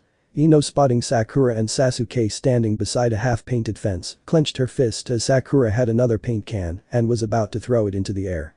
Ino, blurring forward, grabbed said can, turned it upside down and emptied the contents on Sakura, who screamed. This got the attention of Sasuke, Kakashi and Kushina. Sakura, now coated in white paint, glared at Ino and asked, what the hell did you do that for, pig? Ino, glaring at Sakura, said, because you got white paint all over me and nearly ruined the puppies my team was hired to clean. Sakura, hearing this, screeched, so you pour paint all over me because you didn't want some stupid little dogs to get dirty. Ino, now pissed, said, yes, you pink-haired troll. My team was paid to wash the puppies, and I'll be damned if I let a pink-haired menace like you ruin my mission. Naruto, now interested, was looking down and listening to what had just been said. Sakura, shaking with rage, wound up and went to punch Ino in the jaw when Ino, actually making Naruto smile, kicked Sakura directly in the stomach, forcing Sakura to bend over. Ino, hitting Sakura's head with her right elbow, forced Sakura to the ground. Ino, grabbing Sakura's long hair, forced the pink-haired girl to her knees and said, you pink-haired idiot. I'm much better than you, and unlike you and those other girls, I take my training seriously. Sakura, glaring at Ino, was about to say something when clapping could be heard. All eyes moved to Naruto, who was the one clapping. He, with a smile on his face, said, very well done, Yamanaka. You not only put the pink-haired weakling in her place, but you proved my point that she's a complete failure as a kunoichi. He sat down on the ground, shifted his eyes to the fence and stared at it. All eyes widened when the fence was completely coated in the white. He, shifting his eyes to Ino, stared at her like he had the fence, and once again eyes widened when Ino was clean of the white paint and looking like she had taken a shower before coming to confront Sakura. Naruto, nodding, turned to the wide-eyed Kakashi and Kushina. He rolled his eyes and asked, are we done here, idiot, Kushina? Kakashi, shaking his head, started to blabber and stutter. Kushina, shaking her own head, said, I guess we are. Naruto nodded and said, good, as I would like to speak with Yamanaka, if that is alright with her. Ino, blinking, let Sakura go and said, it's fine with me, just as long as Asuma-sensei doesn't mind. Naruto, snorting, turned to look at Asuma and with a dangerous glint in his eyes asked, is that alright with you, Asuma-san? Asuma, gulping audibly, said, yes, it's fine with me. I was going to dismiss you three after this mission anyway. Naruto, hearing this, turned back to look at Ino and said, now that is settled, come with me, Yamanaka, what I wish to speak with you about should be in the confines of my own home. Ino, nodding, followed Naruto and said, you can call me Ino, as Yamanaka is just my clan name. Naruto, chuckling, said, Ino it is then. The next week Naruto was sitting in a branch petting a rather sweet brown and white cat, ignoring the two idiots he was forced to be on a team with chasing after an illusion. It was downright hilarious as the team had been given the capture Tora mission and Naruto had easily tracked the cat down and picked her up. The cat had instantly started to purr in his arms and started to do so louder when he started to pet her. Ashley had come along and was looking at Tora with jealous eyes, as Naruto used to pet her like that, now he barely petted her, but then again he did feed her copious amounts of food and let her hunt down and kill people in the village, so maybe she shouldn't be jealous. Naruto had, after capturing Tora, used the power of Excalibur and cast a powerful illusion on both idiots on his team and had watched them chase after an illusionary cat for over 2 hours now. He had laughed for the first 30 minutes but now found it truly pathetic. He sighing dropped the illusion and watched as Sasuke and Sakura shook the remains of the illusion off. Sakura, looking around, asked, "Where did that stupid cat go?" Naruto rolling his eyes and coughed, alerting both idiots to his position. They both blinked, spotting him holding a sleeping Tora. Naruto, standing up, said, "You two are truly pathetic and most likely will always be this way." He turned around and started to fly towards the mission tower with the two idiots struggling to keep up with him, of course Sakura throwing out curses and screams along the way. When the four of them arrived at the mission tower, Naruto dropped down to the ground. He setting the still sleeping Tora on Ashley's back and walked into the tower, knowing that Ashley was right behind him. The four of them walking up the stairs reached the mission tower. Naruto opened it and rolled his eyes, spotting Kakashi standing in the corner reading his smut, while Kushina glared at the man for doing so. Sarutobi was sitting at the desk along with Iruka, who looked like he had a headache. Naruto, spotting the owner of Tora, gently handed the cat to the woman and instantly snatched the cat back when the woman started to squeeze the poor cat to death. Naruto, sending a potent glare at the woman, said, "That is not how you make a cat feel loved." He sat Tora down on Ashley's back and said, "Until you properly learn how to take care of an animal, I will be keeping Tora-chan." The woman, hearing this, said, "You can't do that. I'm the Fire Lord's wife and..." She was cut off by Naruto, who said, "I don't give a damn who you are. Until you learn how to care for an animal, you are not getting Tora back, and if your husband has a problem with that, tell him he can discuss the issue with Naruto Shinjin." The woman, hearing his last name, blanched and, shocking everyone besides her guards, dropped down into a low bow and said, "Lord Shinjin, please forgive my foolishness. I didn't mean to question your judgment." Naruto, curling an eyebrow, asked, "Why exactly did you change your tune so quickly?" She gulped, "Lady Akira Shinjin is the rightful owner of all of Fire Country and she informed us that you are her son." Naruto, hearing this and ignoring the widening of the eyes in the room, said, "She commanded you to treat me with the utmost respect or she'd kill you all or something along those lines." The woman nodded. Naruto, sighing, "She is a very troublesome woman and makes it very hard to make fools respect me for the things I have done." He, looking at the still bound woman, said, "Alright, this is what I'm going to do. You have exactly 1 month to learn how to treat Tora or she will permanently be removed from your possession and placed under my care. If at the end of a month you have shown yourself capable of taking care of Tora properly, she will be given back to you." The woman, nodding, said, "I will try my best, Lord Shinjin."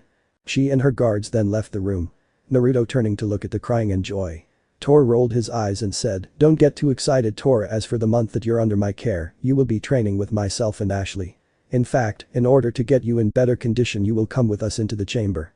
Everyone instantly noticed how Ashley started to chuckle with vile intentions. Hiruzen, coughing, said, "Alright Team 7, let's get you another mission." He was going towards the D-rank missions when Sasuke said, "I demand you give me a better mission so that I can unlock my Sharingan and finally put the dope in his rightful place." Sakura, like the loyal dog she is, nodded and said, "Yeah, give Sasuke-kun a better mission so he can finally defeat Naruto Baka." Kakashi sweat dropped and wondered what the hell was wrong with these two. Kushina, shaking her head, knew exactly what was wrong with the two, as Naruto had been saying it all along. Iruka, shaking his head, launched into a long-winded speech about what D-rank missions were for and some other stuff.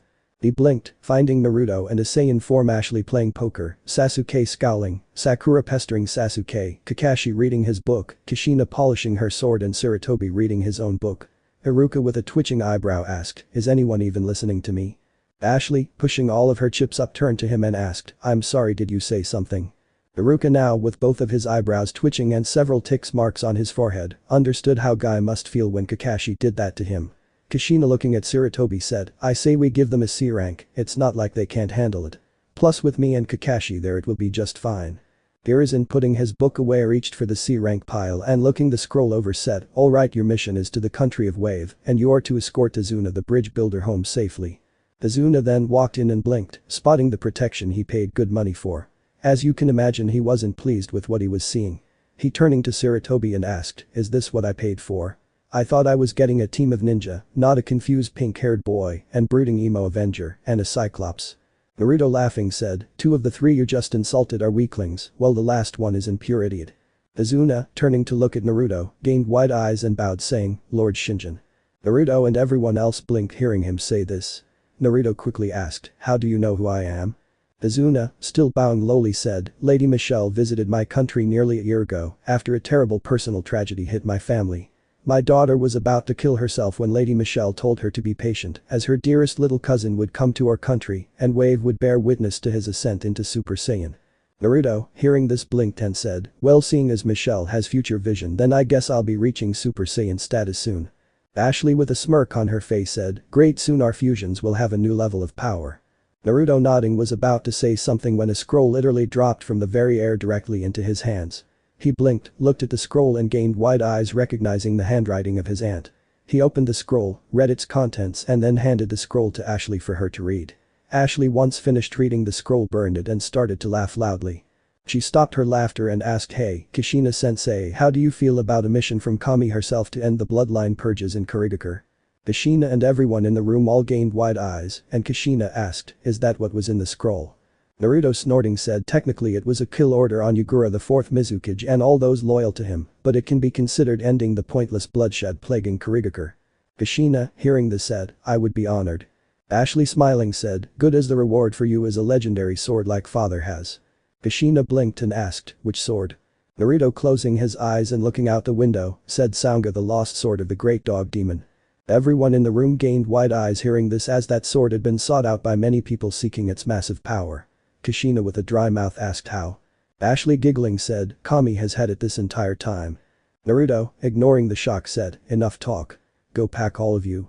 My Saiyan blood is boiling." Everyone nodding quickly left to go pack. None of them spot a shadow vanishing behind a portrait. Chapter 8, Marching to Wave and Fear the Saiyan. The next morning, Naruto with Ashley in human form was standing at the gate, a bored look on his face. Ashley was munching on the leg of the poor animal that had become her breakfast. Both of them were dressed in classic but modified Saiyan armor. Naruto didn't have the shoulder pads, Ashley had one shoulder pad and it looked to have been chewed on. Naruto had Excalibur attached to his right hip and his Saiyan tail was wrapped tightly around his body. Ashley had a golden pair of daggers sitting on each hip and her Saiyan tail was swaying behind her. The two of them were actually early, as Naruto's Saiyan blood wouldn't let him sleep a minute longer than he needed to, as it was itching for a good fight. Ashley's Saiyan blood was in a similar state, as she had slaughtered the rest of the pedophiles using the Shinjin name before coming here, while Naruto had just watched this event with a bored look on his face. He had actually ignored some of the fools pleading for him to stop Ashley. So here they were waiting for the rest of their team to arrive. Of course Naruto wasn't leaving Tora alone in the home, as he had recruited his 3 little Saiyan in training and Ino to train the cat and had even given them access to the chamber. Thinking about the chamber made Naruto chuckle as all 4 people had been introduced to the chamber and the only one actually used to it was little Konohamaru.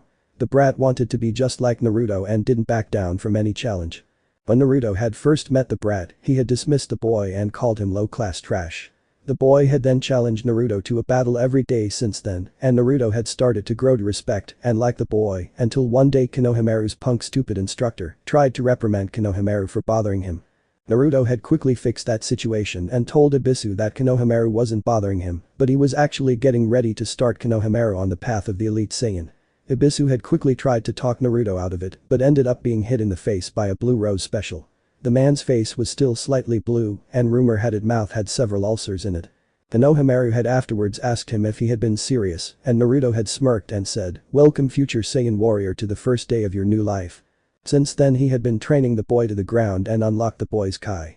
He had actually laughed his stupid off when he taught Konohamaru how to fly as the boy kept crashing into trees. The other 2 twerps came in the picture one day after Konohamaru revealed to him that he needed his help. Naruto had agreed and followed Konohamaru to a training ground where a couple of idiots had been picking on a group of kids. Konohamaru had told the idiots to stop or else. The idiots had then tried to attack Kono and Naruto had reacted. Naruto beat the idiots so bad, the idiots were still in the hospital getting checked out. The 2 twerps had then thanked him and begged to be trained. Naruto looking at both of them instantly saw the potential they had and agreed. All 3 kids could now easily take down a Chunin using only their kai. El Konohamaru could most likely face a Jonin for about 5 minutes before passing out or being defeated. He had, after watching Ino teach the useless pink-haired idiot on his team a lesson, started to train the girl in the Ansatsuken as he could easily detect the weaknesses in her old style. He had also unlocked her kai and even started her on awakening her mana. He knew that Ino was going to be a monster with mana and could hardly wait until she started creating attacks with her mana. Of course he was also a monster with his mana, but he preferred to use his Kai, Chakra, the Force and Death Force. Karma, Mana, Biotics, Kai, Rishai, and Life Force focused more on healing, and he didn't really care for healing, as his Saiyan Zenkai made him stronger with each defeat, to be specific each near-death experience. Of course he did have the absolute strongest healing factor for a mortal, with Ashley coming in close second and the Uzumaki coming in third. In fact the only beings who had a better healing factor than him was his mother, aunt and cousins. That's because they are immortal beings who don't age or die. He could still die and was definitely aging. Shaking his head he noticed the weak pink-haired one arriving. He and Ashley both rolled their eyes, spotting the huge pack she was carrying, knowing that most if not all of that was useless on a mission. Naruto cutting his eyes to Ashley was asking if she cared enough or not. She replied with the answer that she didn't and could actually care less. Chuckling he went back to thinking. 5 minutes later and the breeding idiot arrives, actually looking ready for a mission. Naruto and Ashley both nodded at the boy as he was less of an idiot than they thought. Naruto cutting his eyes to the left, watched as Kushina arrived looking ready for a war. He actually looking her over and could see that the armor that she had on was good, but would fail much sooner than later. Shaking his head, he said, Ashley gave her armor set 4 and decreased the gravity and weight seals by 10. Ashley nodded and rolled up her sleeve to reveal a seal. She applied chakra to the seal and unsealed a copy of Bardock's armor, with the exception being the royal insignia of the Shinjin clan being on the breastplate. She walked over to the wide-eyed Kushina, handed her the armor and said, consider yourself an honorary member of the Saiyan race in the Shinjin clan. This armor can take a full-powered galaxy breaker from father and only crack. It should protect you perfectly. Kushina blinking accepted the armor and asked, how powerful is this galaxy breaker? Ashley, feeling Kakashi arrive with Tazuna, smirked knowing that a lot of people were listening and said, a full-powered galaxy breaker from father is equal to 10,000 tailed beast balls and could shatter this world and universe 15 times over. She laughed when eyes bulged, jaws scraped the ground, and several people shit their pants. Naruto shaking his head said, stop gawking at idiot sensei and set the pink-haired idiot straight. Kakashi with both of his eyebrows twitching, walked over to the now pissed Sakura and started to set the girl straight. Kushina going behind a tree slipped the new armor on and asked, do you really think this armor is necessary? Naruto, staring at the horizon with a smirk on his face said yes, as my dear cousin has predicted my ascension into Super Saiyan status, meaning that something we face on this mission will push me past my current limitations. Ashley nodding said, my tail is also itching and it hasn't done that since my real parents were killed by those hunters. Something big and bad is going to happen. Kushina, hearing this was curious and asked, this Super Saiyan status, what is it? Ashley smiling said, proof that a Saiyan is meant for greatness or is at least among the powerful. Naruto closing his eyes said, enough talk. Since everyone is now ready we move out. He then moved forward, knowing that Ashley now focused and fell in step right beside him. Kakashi with twitching eyebrows said Sasuke, Sakura fall in line and guard Tazuna.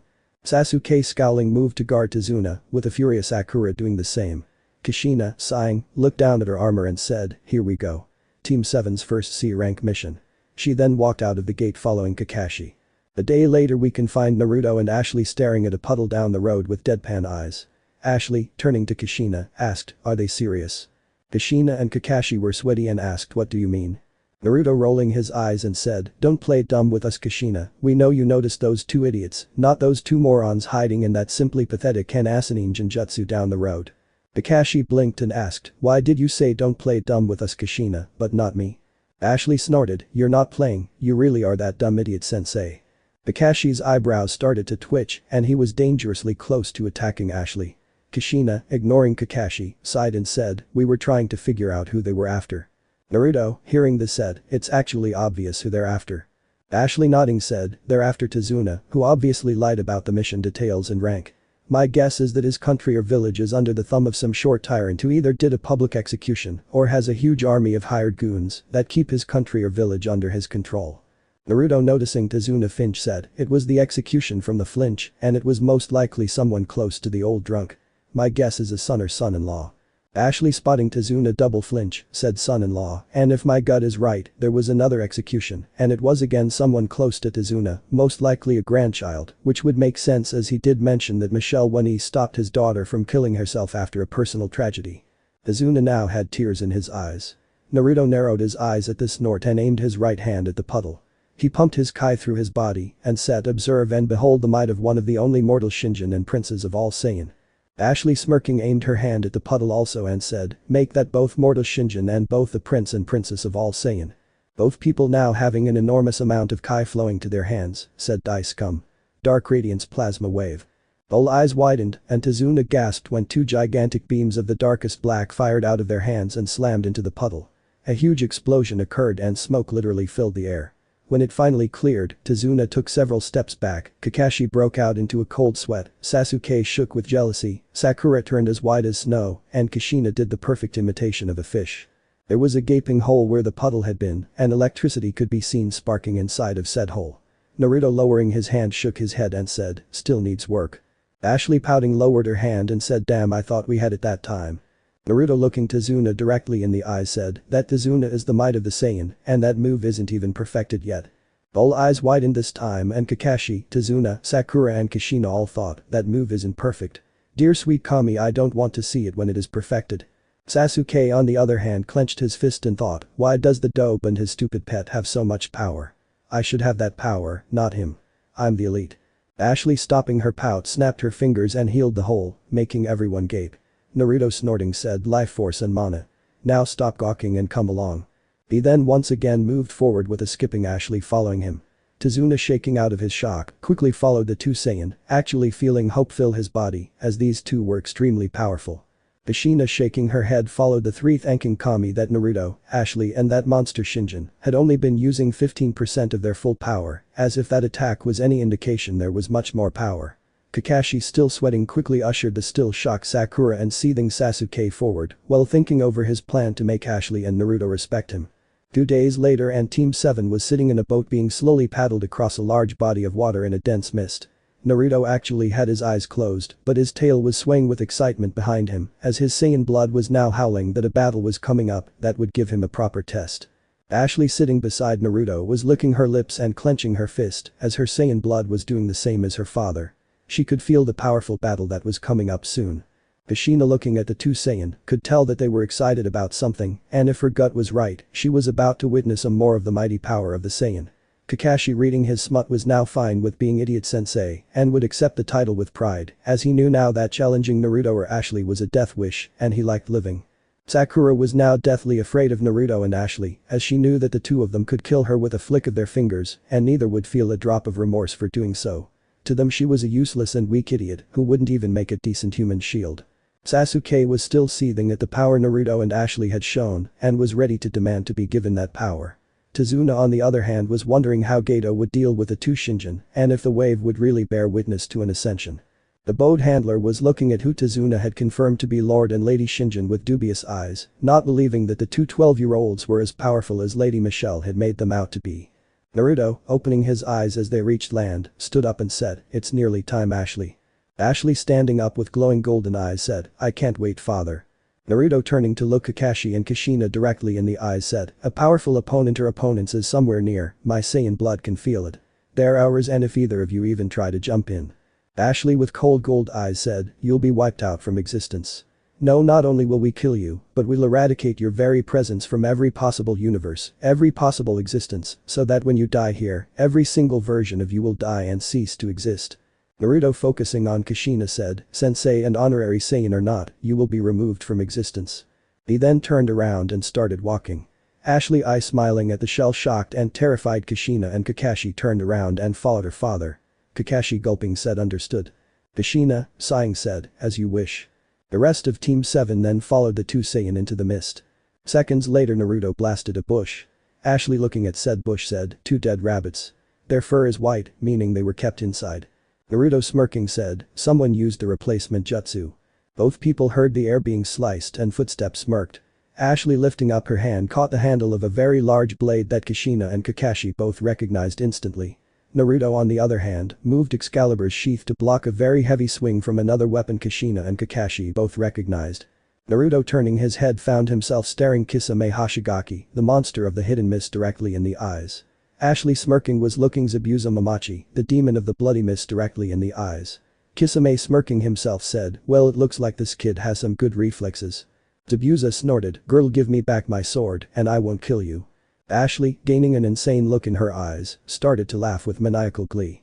Naruto, with a bloodthirsty smile on his face, said, let's go wild. Ashley, hearing him say this, started to laugh even louder, if that's possible. Suddenly the thick mist was literally blown away by two powerful surges of energy. These surges were coming from Ashley and Naruto. Naruto, still with that smile on his face, was unleashing pure focused Kai that was making the sword in Kisame's hand scream in both agony and bliss. Ashley, still laughing, had the Kubikirabacho in her hands and was holding on tightly to it. Kisame, hearing Samehada's screams, quickly tried to remove it but gained wide eyes when he didn't even budge. Zabuza, on the other hand, was watching as cracks literally stared to appear on his sword and was getting very worried. Naruto, now cloaked in a huge aura of black Kai, said, "Behold the might of the Prince of all Saiyan." He then literally flexed and Kisame was sent sailing backwards, crashing through several trees. Ashley, with a demented smirk on her face, said, "You want your sword, dickless. Here, catch it." She then, to Zabuza's shock and horror, tossed his sword at him with enough force to fell an elephant. He, replacing himself with a log, shit his pants when not only was the log obliterated, but the place it had been in was turned into a gaping hole. It was then that he noticed that his sword was once again back in Ashley's hands. Ashley, laughing loudly, said, "Yes, dodge, you little worm. Make this fun." She then exploded towards him, making Zabuza wonder what the hell had he gotten himself into. Naruto watched as his daughter Pet engaged Zabuza in battle with both a demented and proud smile on his face. He slowly turned his head in the direction Kisame had been launched and said, "This is exactly what I have been waiting for." He then, roaring, blasted towards Kisame. Kakashi, standing there in total shock, said, "In the name of all things Icha, those two are monsters." Kushina, trembling as she could actually feel the malice, contempt and insanity in both auras of Kai, was terrified for her life. Sakura, shitting and pissing herself, finally realized that she was on a team that consisted of two absolute monsters who could and very likely would kill her for even looking at them wrong. Sasuke was now beyond jealous, as the insane power Ashley and Naruto was showing should be his, as he was an elite and he needed power like that to kill Itachi. Tazuna was crying tears of joy as Kami had answered his prayers and sent two powerhouses to save his country from Gato's tyranny. Zabuza, jumping back, watched as Ashley landed and made the very ground tremble. He pushed his fear back, pulled out a scroll and unsealed his backup sword, since Ashley still had a death grip on Kubikirabacho. Ashley, spotting the backup sword, snorted and said, "You're not a real swordsman." Zabuza, hearing this, narrowed his eyes and asked, "What makes you say that?" She, sitting Kubikirabacho on her shoulder, said, "A true swordsman never lets his sword fall in the opponent's hands and doesn't have a backup sword." Zabuza, hearing this, snorted and asked, "Who told you that bullshit?" Ashley, narrowing her eyes, said, "My father told me that when he mastered his sword." Zabuza snorted, "Like I said, it's bullshit, and your father was not a true swordsman. He didn't know it, but he had just about of hell, badly." Ashley, now pissed beyond anything she'd ever felt before, roared and unleashed more of her power. The sky literally darkened and a huge aura of Kai appeared around her. She, now with her large panther canine bear, said, "Don't you dare insult my father ever again, you filthy ninja." Zabuza, gulping, wondered if he had let his mouth sign a check his stupid couldn't write. He then, bringing his backup sword up on pure instinct, felt the earth crumble underneath him when Ashley slammed the glowing Kubikirabacho down on it. He gained wide eyes, literally hearing his sword crack from the pure force behind Ashley's attack. He looked the pissed off princess of all Saiyan in the eyes, felt his soul chill, spotting the absolute righteous fury burning in her eyes and the massive amount of power hidden in those eyes. Ashley's snarling vanished and Zabuza was barely able to jump over a crescent-shaped slash of energy from Kubikirabacho. He, landing, rolled in time to dodge a heavy swing from Ashley and gulped again when the ground below split. He, swinging with his backup sword, gained wide eyes when the sword cracked again as it literally bounced off of Ashley's skin. Ashley, snarling, swung again with the Kubikirabacho. Zabuza, ducking, jumped back inside, finding himself standing on a river. He, blurring through hand signs, said, "Water style, water dragon jutsu." Ashley, spotting the huge water dragon heading her way, snarled, lifted her left hand and said, "Impending nightmare." Zabuza felt his eyes widen when from her hand a purple ball of energy collided with his dragon and his dragon literally exploded. He, dashing forward, tried to punch Ashley but ended up being slapped by her tail. He crashed into a tree and coughed up a copious amount of blood. He stood up, blurred through hand signs and said, "Hit and miss jutsu." A thick mist then rolled in and Ashley snarled as her target had vanished. She, clenching her fist, was about to roar again when Naruto's voice said, "Ashley Nicole Shinjin. Calm down." Hearing this instantly made Ashley's eyes widen as her father only used her full name when he thought she was doing something wrong. Shaking her head, she let the excess anger she had go. Feeling herself in a calmer state, she glared at the mist and said, "Well played, Mamachi. You pissed me off on purpose so that you could get your little mist up again." She smirked and said, "No matter, this mist will fall along with you." Zabuza, hiding in the mist, wondered what the hell she was talking about until he suddenly felt a huge buildup of power. He then gained wide eyes when his mist started to be sucked in by a vacuum-like force. He then noticed that something was glowing in the mist. The mist then cleared and he took several steps back. The reason he did this. Ashley was now standing in the middle of a black and red maelstrom that was putting out so much energy he was sure they could feel it in Kurigakure. Ashley, spotting him, laughed with insane glee as she said, "Take this you wanted demon." She then roaring pumped her Kai into the chakra maelstrom, making it triple in size and power, and said draconic maelstrom. The attack then gained the head of a massive intimidating dragon and came barreling at Zabuza, who was paralyzed with fear. The attack hit Zabuza dead on, and the demon of the bloody mist screamed in pure agony. When the attack finished, Zabuza crashed to the ground literally feet from Team 7 and Tazuna. Ashina with her jaw scraping the ground was damn sure she wouldn't stand a snowball's chance in hell against Ashley, Naruto or Shinjin if they were going full power. "Zabuza, barely moving," said Haku. The person then appeared in a swirl of ice and grabbed the demon of the mist. They then vanished in the same fashion. Ashley landed and smelling someone else snorted and said, "That's right, run coward." Tazuna was now on his knees thanking Kami profusely as what he had just seen from Ashley was downright godly. Ashley turned to look at the section where Naruto was battling Kisame and asked, "I wonder what's taking father so long." Naruto locked blades with Kisame and could tell that Ashley had finished her battle and perfected Draconic Maelstrom. Smiling, he jumped back. Kisame covered in cuts and gashes smirked and asked, "Why are you smiling, brat?" Naruto chuckling with amusement said, "The demon of the bloody mist was defeated." Kisame hearing this couldn't stop his eyes from widening, as even he would admit Zabuza was one tough bastard. Naruto, noticing the shock in Kisame's eyes, chuckled some more and said, "Don't worry, soon you'll be joining him." Kisame, narrowing his eyes, asked, "What makes you so sure, brat?" Naruto smiling lifted Excalibur high into the air and said, "Because I'm done playing around with you." Kisame, hearing this, gained wide eyes and hoped that Naruto was bluffing. Naruto smiling said, "Bear witness to her power." He then closed his eyes and said, "Centuries have passed since one has revealed himself. Cults have been the rise and fall of many of them. Some try to pretend to be one, others wish to be amongst them. All of them are wrong as only one can create one. Declare thy king, O blade of legend. Ascend Excalibur." A huge explosion of energy then shook the world and the sky darkened all across the elemental nations. Kisame feet from this explosion was using every ounce of strength in his body to keep Samehada in his hands. The smoke from the explosion then cleared and Kisame blanched. Naruto was now floating in the air, a crown sitting on his head. This crown was connected to a skull mask that covered Naruto's eyes and nose. Kisame then watched as armor appeared and literally covered Naruto's form. This armor was dark blue, and Kisame could literally feel the power coming from it. Naruto now inside of Excalibur's Shikai sat down on the ground. He looked at the wide-eyed and pale Kisame and said, "Behold the initial release of my lovely blade Excalibur." He then smirked, not that Kisame could see it, said, "I'm not done though." He clenching his fist tapped into the death force. Once again an explosion of energy happened, but this time instead of the sky darkening, a powerful sense of dread and looming death blanketed the entire world. Ashley, basking in the aura said, "Father is tapping into the death force." The smoke once again cleared and Kisame shit himself. Most of the armor was now gone, leaving Naruto's upper body visible. His black hair had shifted to a bright silver. Said hair now had several skulls weaved into it, giving it a deadly look. None of this is what made Kisame shit himself. No, what had made him shit himself was the pair of golden eyes staring at him with apathy. Naruto smirking said, "Behold the face of your death, Kisame Hashigaki."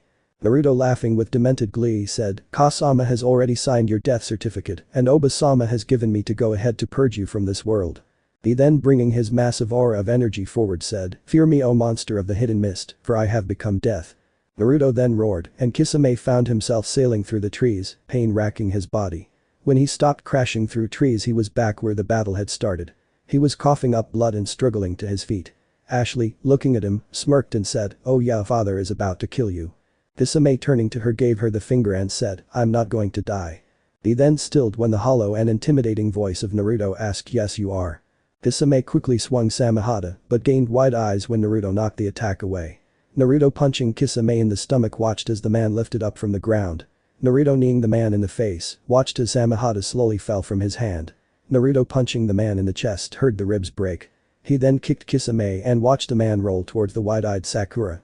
Naruto slowly walking towards the blue-skinned man, was building up Kai in his right hand. Kisame, struggling to his knees, knew that his death was upon him and there was nothing that he could do about it. Naruto, now in front of the man, was about to blast the man when he got a better idea. Crushing the ball of Kai that had appeared in his hand. He grabbed the former swordsman by the throat and said, "Congratulations Kisame, you will be the example for that slime known as Gato, and the first of many to fall by the hands of the Saiyan." He then tossed Kisame high into the air. Naruto, pumping a gigantic amount of Kai through his body, started to push it into his arms. Ashley, recognizing what he was doing, gained wide eyes and asked Kushina-san. Kushina, looking at Naruto, said yes. Ashley, still looking at her father, asked, "Remember how I told you that the Galaxy Breaker was one of my father's most powerful attacks?" Kushina nodded and asked yes, why? Ashley, licking her lips, said, "Father is about to demonstrate another one right here, right now." Kushina, hearing this, wasn't the only one to gain wide eyes. Kushina quickly pulled out a seal and slapped it on the ground. Ashley, recognizing the seal, moved beside Kushina, who cried out, "Uzumaki Fuinjutsu, Shield of the Ancients Jutsu."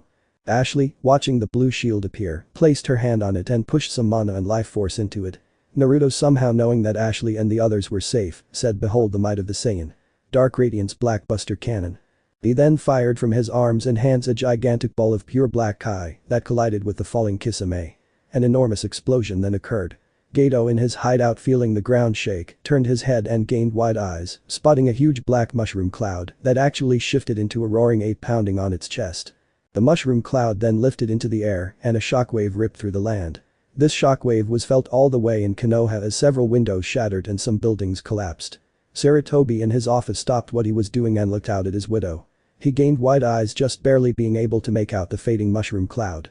Jiraiya, who was in the office with him along with the elders, turned and gasped, spotting the same thing Sarutobi had. Danzo said, "The Jinchuriki." Sarutobi, hearing this, groaned and said, "This is insane." Jiraiya said, "The power he has is impossible." Yugao, who was watching Konohamaru, Mogi, Yuden and Tora turned her head, spotting the fading mushroom cloud. Konohamaru, feeling the boss's power, turned and said, "Boss just finished the Dark Radiance Blackbuster Cannon." Yugao, turning to him and asked, "The what?" Konohamaru, looking at the cloud, said, "One of the boss's most powerful attacks. It's literally meant for ending wars or uprisings with a single blast. Hell, knowing the boss, he probably put enough power in it to destroy a tailed beast." Yuden, nodding, said, "Ani-sama has to show his power and authority as the prince of all Saiyan." Mogi, petting the panting Tora, said, "Ani-sama probably said something totally badass like 'Behold the might of the Saiyan,' or 'This is the fate of all who challenge the Saiyan.'" Tora, looking at the cloud, meowed. Konohamaru nodded and said, "Tora-chan is right. Knowing boss, he said the first one and said it while his back was turned with his tail slowly wrapping tightly around his waist." Yugao blinked and asked, "You can understand Tora?" Konohamaru nodded and said, "We all can. Talking to and understanding animals is one of the first things the boss taught us." Yugao, hearing this, asked, "Since you three seem to know so much about Naruto-kun, can you tell me what he finds attractive in a woman?" Konohamaru blinked several times and said, "She has to be strong." Mogi said, "She needs to give him a prime example of her power." Yuden, pushing up his glasses, said, "She needs to be pretty also." Yugao, hearing this, remembered what the kids had said and asked, "What else?" All three kids, shrugging, said, "That's all we know. If you want to know more, ask Ino or Ashley." Yugao nodded and asked, "Shouldn't you guys get back to training Tora?" Konohamaru nodded and said, "She's right." Naruto, letting go of the death force flowing through him, felt Excalibur return to her regular blade form. Sheathing her, Naruto ran a hand through his hair and said, "Finally mastered and perfected that damn thing." Ashley, nodding to the gaping Kushina, watched as the shield dropped. Walking over to her father, she asked, "Was that really necessary?" Naruto, chuckling, said, "Of course. The slime surely saw the mushroom cloud and knows that someone or something very powerful was coming for him." Ashley, smirking, said, "Now he's gonna be scared shitless and will try to run." Naruto nodded and said, "Exactly, and when he does run like the coward he is, we'll be waiting for him." Ashley, laughing, put Kubikirabacho on her shoulder and said, "Look, I have a sword now." Naruto, looking at Kubikirabacho, turned to spot the Samahata laying on the ground.